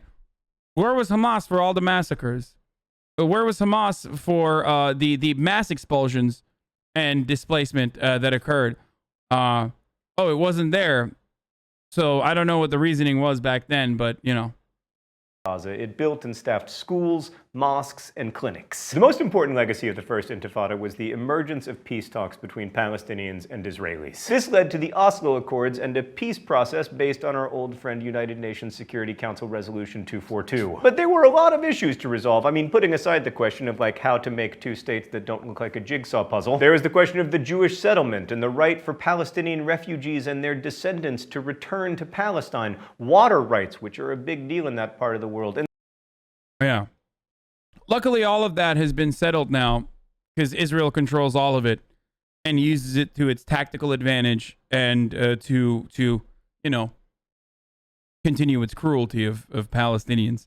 And so on. It's very complicated. So then came the Clinton talk. So it's time for the open letter. But first, let's see what's inside of the globe. Oh, look, it's a collection of philandering American presidents. An open letter to Bill Clinton. Hey, Bill, so your talks probably came closer than any other time in recent history to an actual peace deal between the Israelis and the Palestinians. Israeli Prime Minister Ehud Barak was willing to give up more land currently claimed by Israel than at any time in the past. Even Yasser Arafat was surprised. Although not all the questions got addressed, you were definitely closing in on something. But in the end, it didn't happen. And since then, not to criticize you, things have gotten kind of worse and worse and worse. Worst of all, that was your big legacy moment. Now all you've got is the conflict in Northern Ireland getting resolved while you were president. In short, it could have been amazing, but instead it was kind of meh.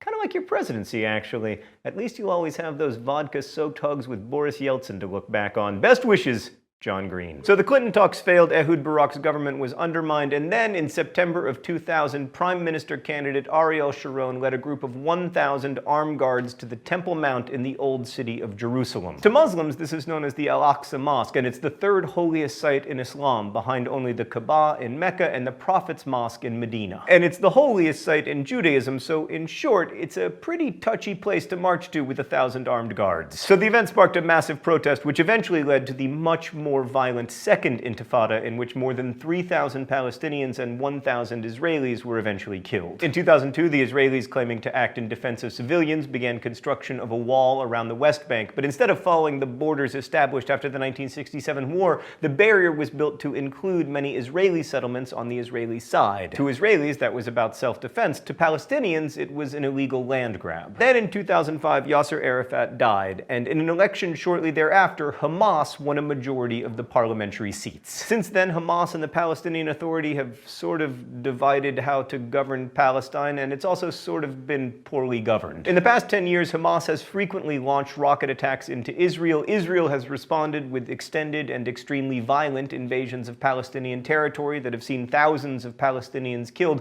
many of them militants, but also many not. Both parties claim to be responding to the provocations of the other, but much of the conflict reflects a consistent failure on all sides to understand the legitimacy of the other's narrative. To Palestine, the Palestinian people have been denied a state not just since the formation of Israel, but also for decades before that, and now they live under what amounts to a military occupation. And that's all true. To Israel, the Jewish people clearly need a homeland, which the United Nations established. And they certainly aren't the first nation-state to consolidate and increase their territory via military victory. And they need to protect their nation against the many active threats made against them by their neighbors. That's also true. It's important to understand the internal logic of these competing nationalist visions. For both Zionist and Palestinian nationalists, Hamas literally hides within civilians? Yes, and also, as we learned throughout history as well, it hides within its civilians. Okay, well, maybe allow freedom of travel to the Palestinians living in Gaza, so Hamas can't so easily fucking hide in their ranks because it's so densely populated at the moment. And also on top of that, Hamas literally has traveled throughout time. Most of you don't know, like Assassin's Creed style, and that's the reason for all the cruelty throughout time, and not because they were seen as a better enemy than the PLO for Israel's purposes of propaganda.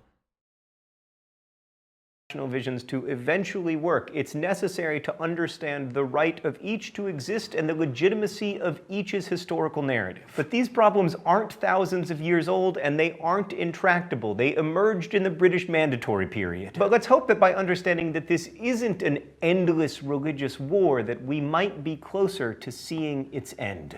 Thanks for watching. I'll see you next week. Crash Course is filmed here in the I mean, you can't get a better 12-minute video. Like, as far as a super reductive and super short video that at least acknowledges the humanity of Palestinians.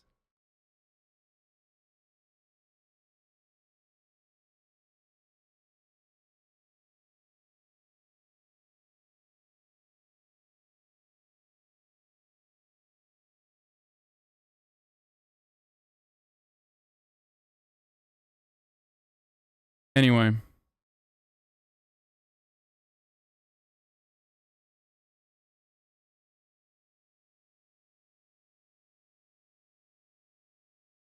Why does the state for Jewish people need to be an ethno-state? I don't know, brother. Uh-oh. My fucking bitrate has been wonky as shit today, boys. My bitrate has been really, really, really wonky today. I don't know why.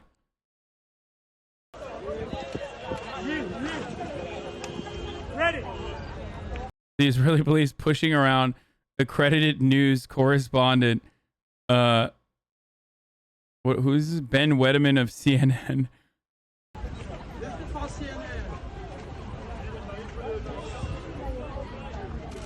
Is it? We must go to the back. You covering this? You covering?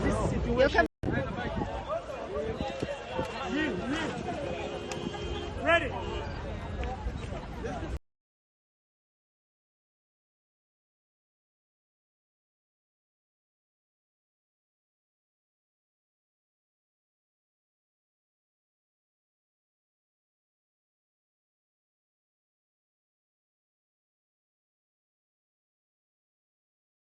Wait, what? Blaming the British? I'm sorry, but if you join the Germans just to kill Jews, then there's something not quite right. Not you, Hasan. Not sure what's happening here. You saw what I put yesterday. Right now, I feel rather sketchy towards Palestine, having read they joined the side of the Nazis.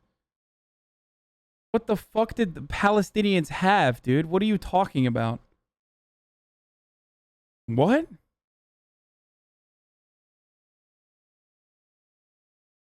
Are you talking about the fucking the Palestinian Mufti or some shit?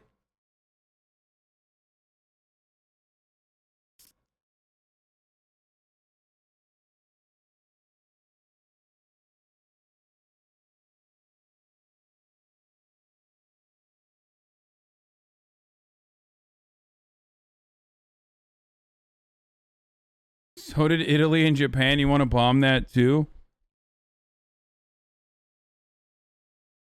Anyway.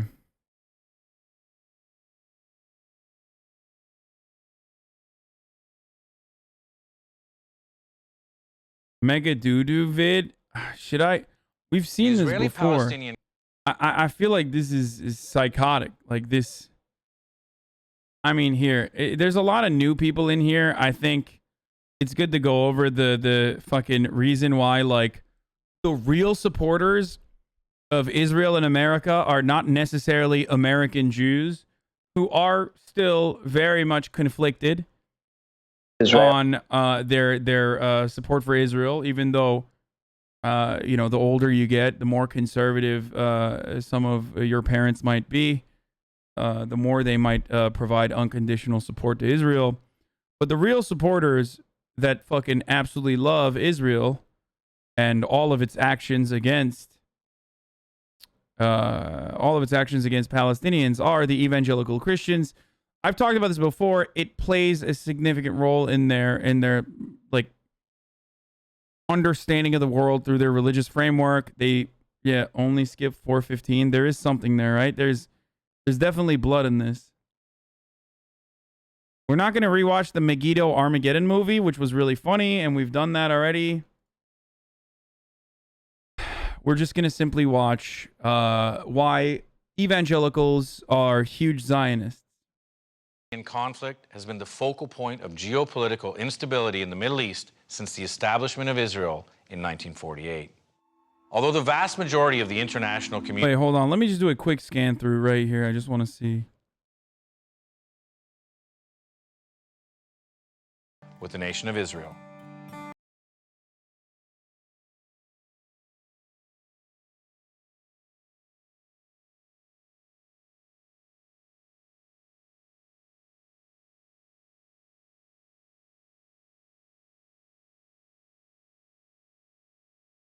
One second, boys. Hold on. I just got to look at the blood, if there's TOS or not. Because, like, there's nothing at 415, by the way. I don't know why you...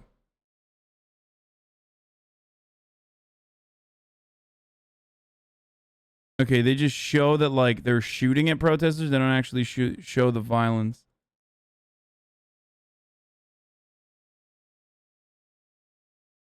Okay. I had to make sure that I scanned it. Palestinian conflict has been the focal point of geopolitical instability in the Middle East since the establishment of Israel in 1948. Although the vast majority of the international community, the UN, and the United States publicly support a two-state solution to try and end this conflict, after decades of negotiation, the final settlement has never been reached, and tensions between the Jewish state and the Arab world continue to fester. Throughout this process, America has remained firmly behind Israel as its greatest supporter. In fact, Israel receives more U.S. foreign aid than any other country in the world. Now, much of this support has been attributed to a strong, wealthy, and very pro-Israeli lobby in America, which is true, but you'd think that... Bro, I can't believe that Shane Smith is being anti-Semitic like Ilhan Omar right now. In the year 2018, I wonder why people didn't fucking go up in arms about the anti-Semitic sentiment expressed by Shane Smith here. Oh, wait. The reason why no one went up in arms is because it's fucking true! And there is nothing anti-Semitic about saying that AIPAC has a lot of fucking influence in Congress. It's literally their purpose. That the majority of the strength behind this lobby would be the Jewish community in the U.S., which is only partially correct, because as it turns out, in terms of sheer numbers, the evangelical Christians from America's Bible Belt make up the majority of this lobby's power base. So he sent Thomas Morton to find out why a bunch of born-again Christians from Texas are so in love with the nation of Israel.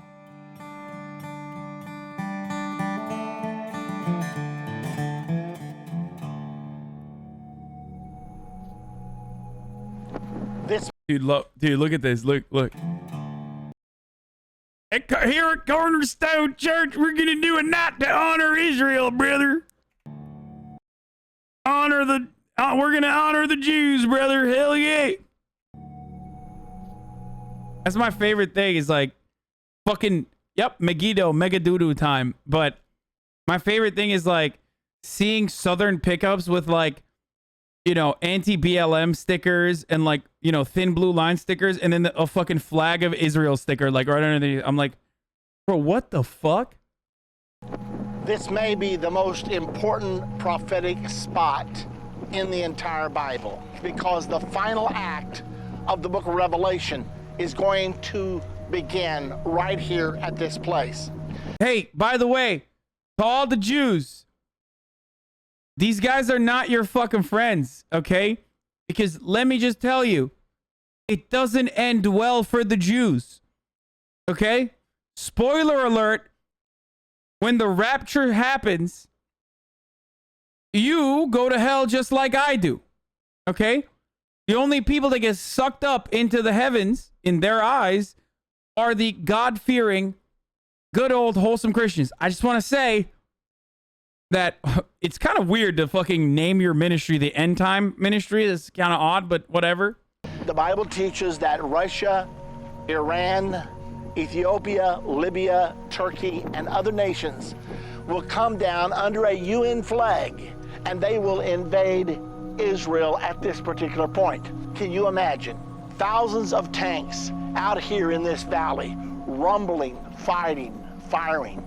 Can you imagine jet airplanes screaming overhead? The battle is going to be fierce.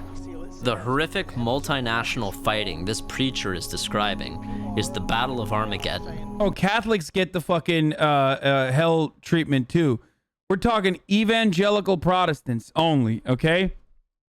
You need to convert if you want to get sucked up into the heavens when this final battle occurs between all of the in Megadoodoo, in you know, all of the world's evil powers of Satan against the wonderful Jesus Christ, our Lord and Savior, who comes back. You are literally wrong. False. You have no idea what you're saying. Please explain.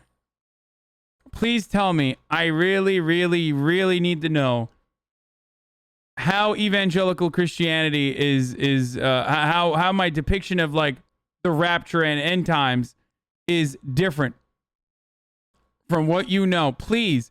I mean, why am I even asking this question? Let's have him explain it. He's literally in the process of explaining it right now. which is supposed to happen right here, just as soon as Israel is a fully Jewish state. Which is why a bunch of Christians in Texas have become the most fervent Zionists on God's green earth. While most Americans probably think that the pro-Israeli lobby is largely a Jewish thing, actually most of its support comes from right here in the Bible Belt, where evangelical Christians overwhelmingly believe that Israel has a right to exist because God said so. Go to the phone right now and call that number and say, yes, I'm going to stand with Israel. I'm going to bless the people of the Bible. I'm going to bless God's chosen people. Will those of you in this audience who support the state of Israel stand to your feet and give a shout of support? While a lot of Israel's financial support does come from Jewish wallets, there are close to 70 million evangelicals in America versus less than 14 million Jews worldwide. And given that roughly 80% of these Christians support Israel, that makes American Christians the largest pro-Israeli voting bloc in the world, about 4 times the size of the Jewish community on Earth. There's a lot of money behind.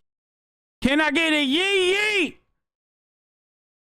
I'm riled up, brothers and sisters, thinking about how it's 3 p.m. And that, of course, means it's top of the hour every hour time. And let me tell you, folks, our Lord and Savior Jeff Bezos came down upon us on this day, on this holy day, and said, time to run a 60-second ad. Now, you might be wondering, how can I avoid said ads at the top of every hour? Well, let me tell you, you can subscribe with a Twitch Prime for free to avoid said ad breaks at the top of this hour.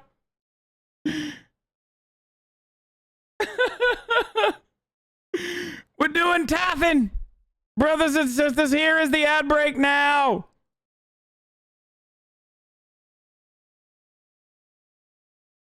Amen. Not a single person subscribed. When I said that.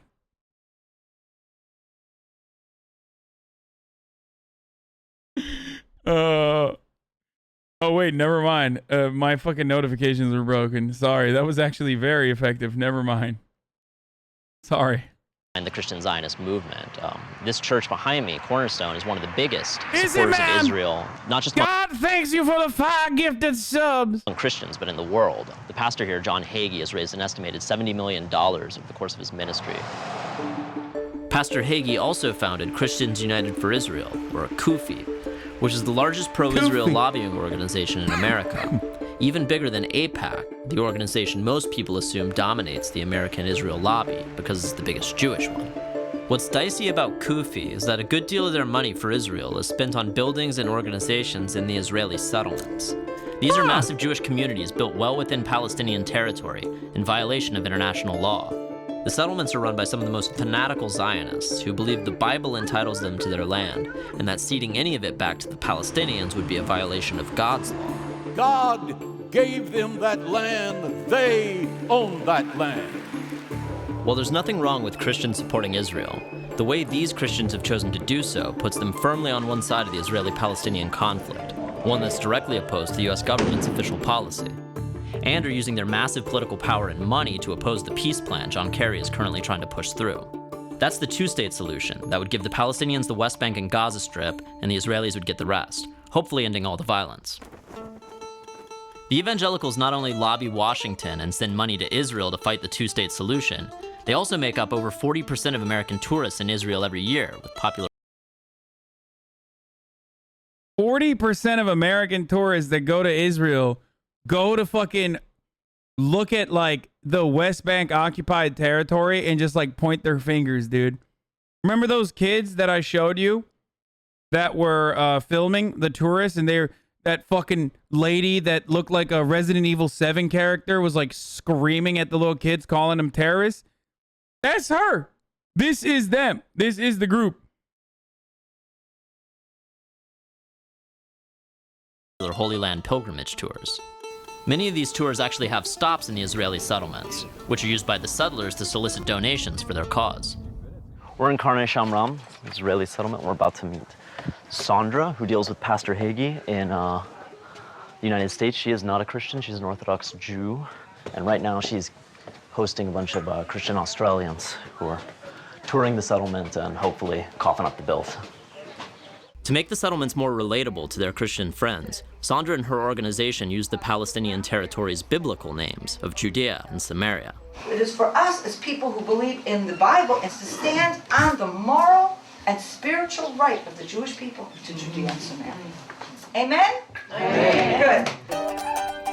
After Sandra's presentation, we reboarded the bus to see the settlement for ourselves. Come on. Just a bunch of lovely old ladies who are just like watching fucking ethnic cleansing and ethnic displacement occur right before their eyes. Guys, I want you to try to punch him in the stomach. Let's give it a try. Unfortunately, our Arab neighbors also have these kinds of guns. You need to Literally do not. Like, just false. Okay, go on. be protected with something like this. How important is Christian support for specifically for the settlement? Christian support for the Jewish presence in Judea and Samaria is critical because it's a very large group of people all over the world. Weapons grade Karenism is so devastating, and this is the perfect example of this. Weapons grade Karenism could be used to justify ethnic cleansing and mass displacement, dude. Think about that before you fucking make jokes, okay? Here you have a militant Karen. Think about that. And we need to hear their voices, and thank God they are raising their voices on this issue louder and louder every day. Another Christian Holy Land tour leader is evangelical pastor Irvin Baxter, whose End Time Ministries takes its flock to Israel twice a year. The focus of their tours is actually the real reason evangelicals overwhelmingly want the Jews to control all of Israel, which is the actual end times, as in Armageddon. Oh my God! We watched this on stream. Old heads of the show, old head fans of the show know. We watched this entire movie. It was so good. This is one of the worst movies ever made, by the way. The Battle of Armageddon, Megiddo, the Omega Code 2. And it is... Man, it was so good. It's so bad. It's so good. According to their interpretation of the Bible, Jewish control of the Holy Land will lead directly to the second coming of Christ. Wait, where's that chatter now? Hey, wait, where is that chatter? Hold on. I'm sorry. Remember when that guy was saying, Hasan, you're fucking literally wrong, stupid. You don't know anything about evangelical Christianity? What happened, dude? That's so weird, dude. Kind of feels like that's exactly what oh, I'm here. Read my reply. That movie's so garbage.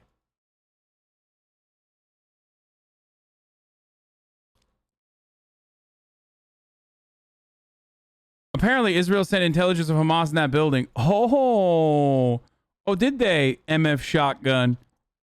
Did they? That was also a falsehood, but let's move on. Let's read my reply, dude. The Bible says all of Israel/Jews will be saved. According to the Christian Bible, all of Israel Jews will be saved after the rapture is a requirement before the second coming. No, motherfucker. The Jews that convert to Christianity will be saved. You're wrong. No. No, only the ones who fucking convert. You're literally... I mentioned that.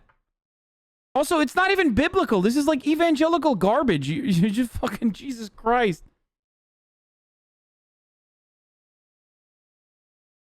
They have to convert too, jackass. If they stop being Jews and stop believing in Judaism, only then will they be sucked up into the heavens, as I mentioned.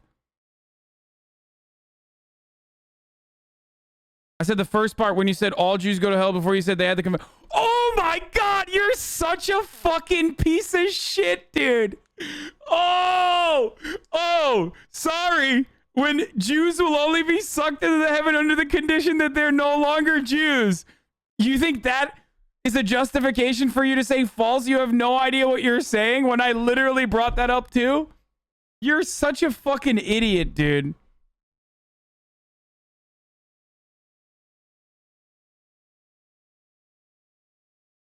God, debate lords are so pathetic, dude. God damn, dude. Lock them up in Florida and just shove Florida into the water. The word Armageddon is actually two words, Har Megiddo, or Hill of Megiddo. You expect people to respect you when you respect nobody else? I have a profound amount of respect for so many people. If I'm disrespecting you, I believe that you deserve to be disrespected. And you should be excited that I'm only disrespecting you and not doing more. standing on the hill of Megiddo right now. The final act of the book of Revelation is going to begin right here at this place. And when Israel's about to be defeated, the Bible tells us that Jesus Christ himself will intervene. It says it this way: the Lord himself will descend from heaven with a shout, with the voice of the archangel, with the trump of God. He is going to defeat the Antichrist. He's going to defeat the false prophet. Both of them will be cast alive into the lake of fire. At that time, Satan is going to be bound for the next 1,000 years, and we are going to crown Jesus Christ as King of Kings and Lord of Lords. Motherfucker's crying. He's crying. Bro, just get into anime. That's more normal. Like, honestly, I've decided that just regular like anime weebs are better than this, okay? No matter what kind of freak shit you're into as a weeb, it's literally not as damaging as whatever the fuck this is, dude. Christianity weebs are some of the worst people, dude. I will take time for a few questions. What will be happening in Maryland at that time? Well, I can't tell you for sure if Maryland will still be there or not. In addition to Armageddon, Pastor Baxter's End Times tour hits all the other local attractions associated with the apocalypse, including the most contested piece of real estate on the planet, Jerusalem, which houses some of the most sacred sites for Jews, Muslims, and Christians alike. It's also where Jesus lands at the grand finale of the End Times, which doesn't pan out so great for the Jews. 2/3 of Israel will die. It's Zechariah 13, I think, maybe verse 7. Where's that fucking idiot, dude? Remember when that idiot was like, nah, dude, you don't get it. Like, they have to convert to Christianity. 8, 9, right in that area. Yeah. Hey, that doesn't sound too good for the Jews, does it? 2/3 will die. 1/3 will be brought through the fire. And that 1/3 will then turn to Messiah en masse when he comes back. And the scripture says that they will run out to him. And when they bow to worship him, Zechariah 13:6 says they're going to notice he's got wounds in his feet and in his hand. And they're going to say, what's up? What's up, Jewish people that thought this was fucking poggers, dude? What's going on? Oops, never mind. We're all going to hell together. Bro, this dude is literally like the most annoying kind of weeb too. He's like, 3/3 of the Jews are gonna die, but then God's gonna be like, if you convert to evangelical Christianity, God's gonna be like, hold up, you can be a part of the heavens now. Okay. You're Jesus? Oh, Messiah. We've been so stubborn. Did I say 3/3? 1/3. We've been so blind. Could you ever forgive us? And 2,000 years of blindness is going to come peeling off the Jewish mind. And those of us that have been caught up in the rapture and come with Jesus here too. Oh, because the Christians have been raptured out. All who are born again will have been raptured. When Jesus comes, we'll be caught up to meet him in the air. Yeah. And then we will come with him to the Mount of Olives. And so we're going to be watching this whole panoramic thing unfold as the Jewish people turn to their Messiah. We're going to be converting people by the hundreds of thousands during this time. It's going to be the best of times and the worst of times. While the 2/3 of Jews who die are definitely getting the worst of times into the stick. Didn't that guy die of COVID? Was it him who died of COVID? A bunch of these fucking evangelical freaks died of COVID.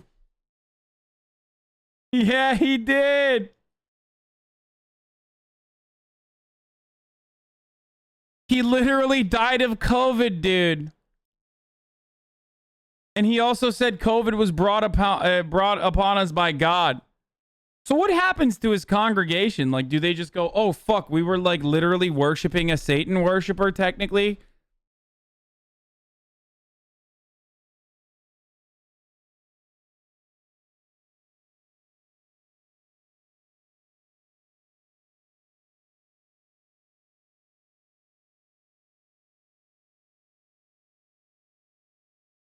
Yeah, rest in piss to this guy, dude. It's a little less clear how the rest of the world fares in the pastor's end of days scenario. Can America get on the right side of Armageddon by supporting Israel? Americans can let their legislators know, support Israel. Right now, under the President Obama administration, there seems to be a drift somewhat away from Israel, at least a determination to force Israel to do what America thinks it should do. The only way for Israel to endure and thrive as a Jewish and democratic state is through the realization of an independent and viable Palestine. The Jewish people should say.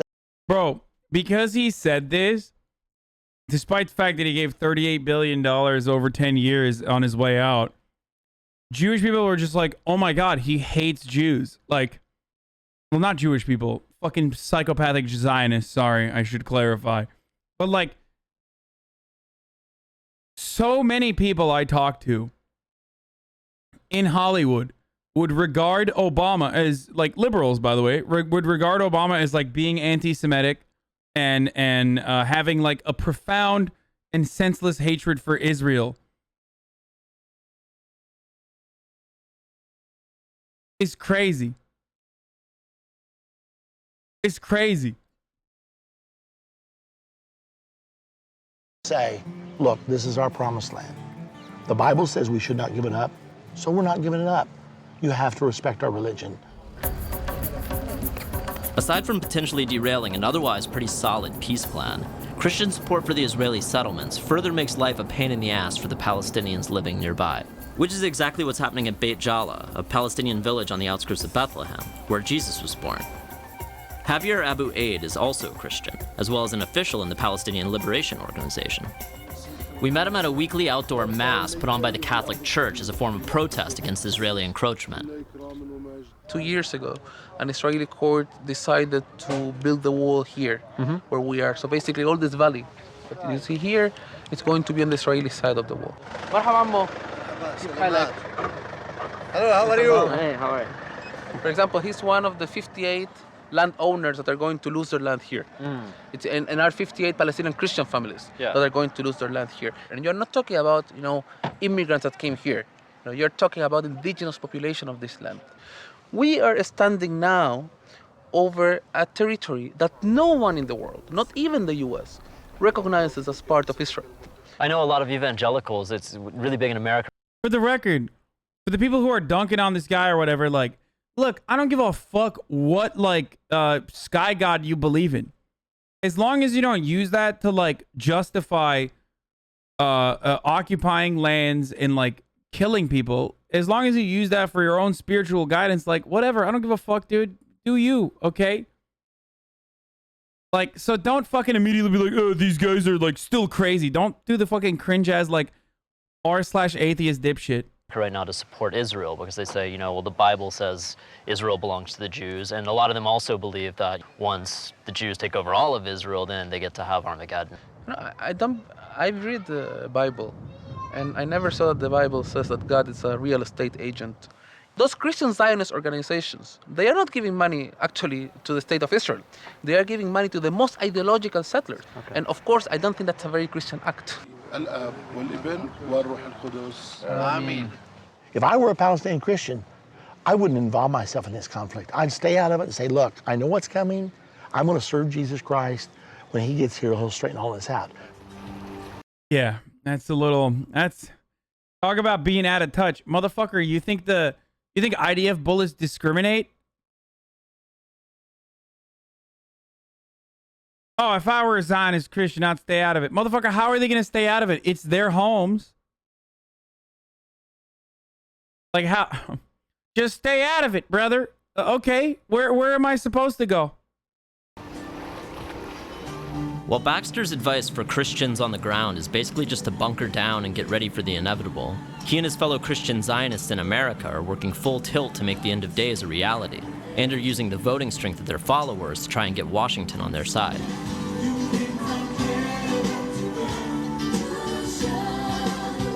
And in a political conflict that's already been hijacked by religious zealots on both the Palestinian and Israeli side, adding millions of doomsday-ready American evangelicals to the table is like pouring gas on the fire, in the most flammable region in the world.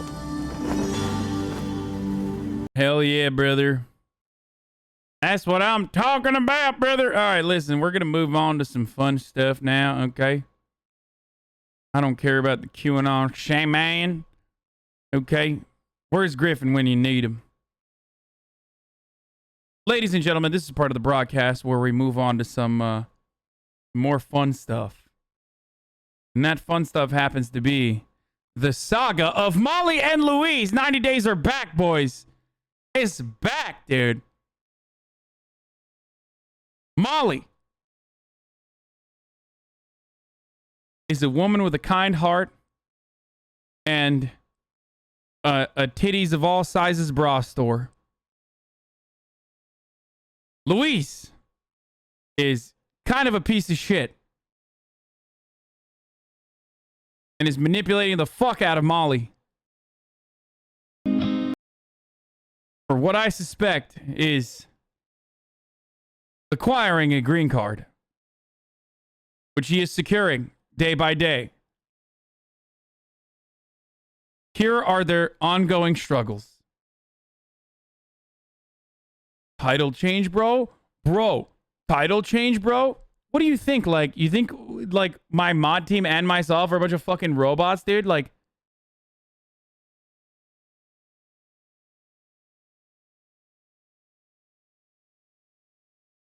what do you want? You want them to, like, fucking immediately change it? I changed it. I changed the title, you fucking asshole. I changed it.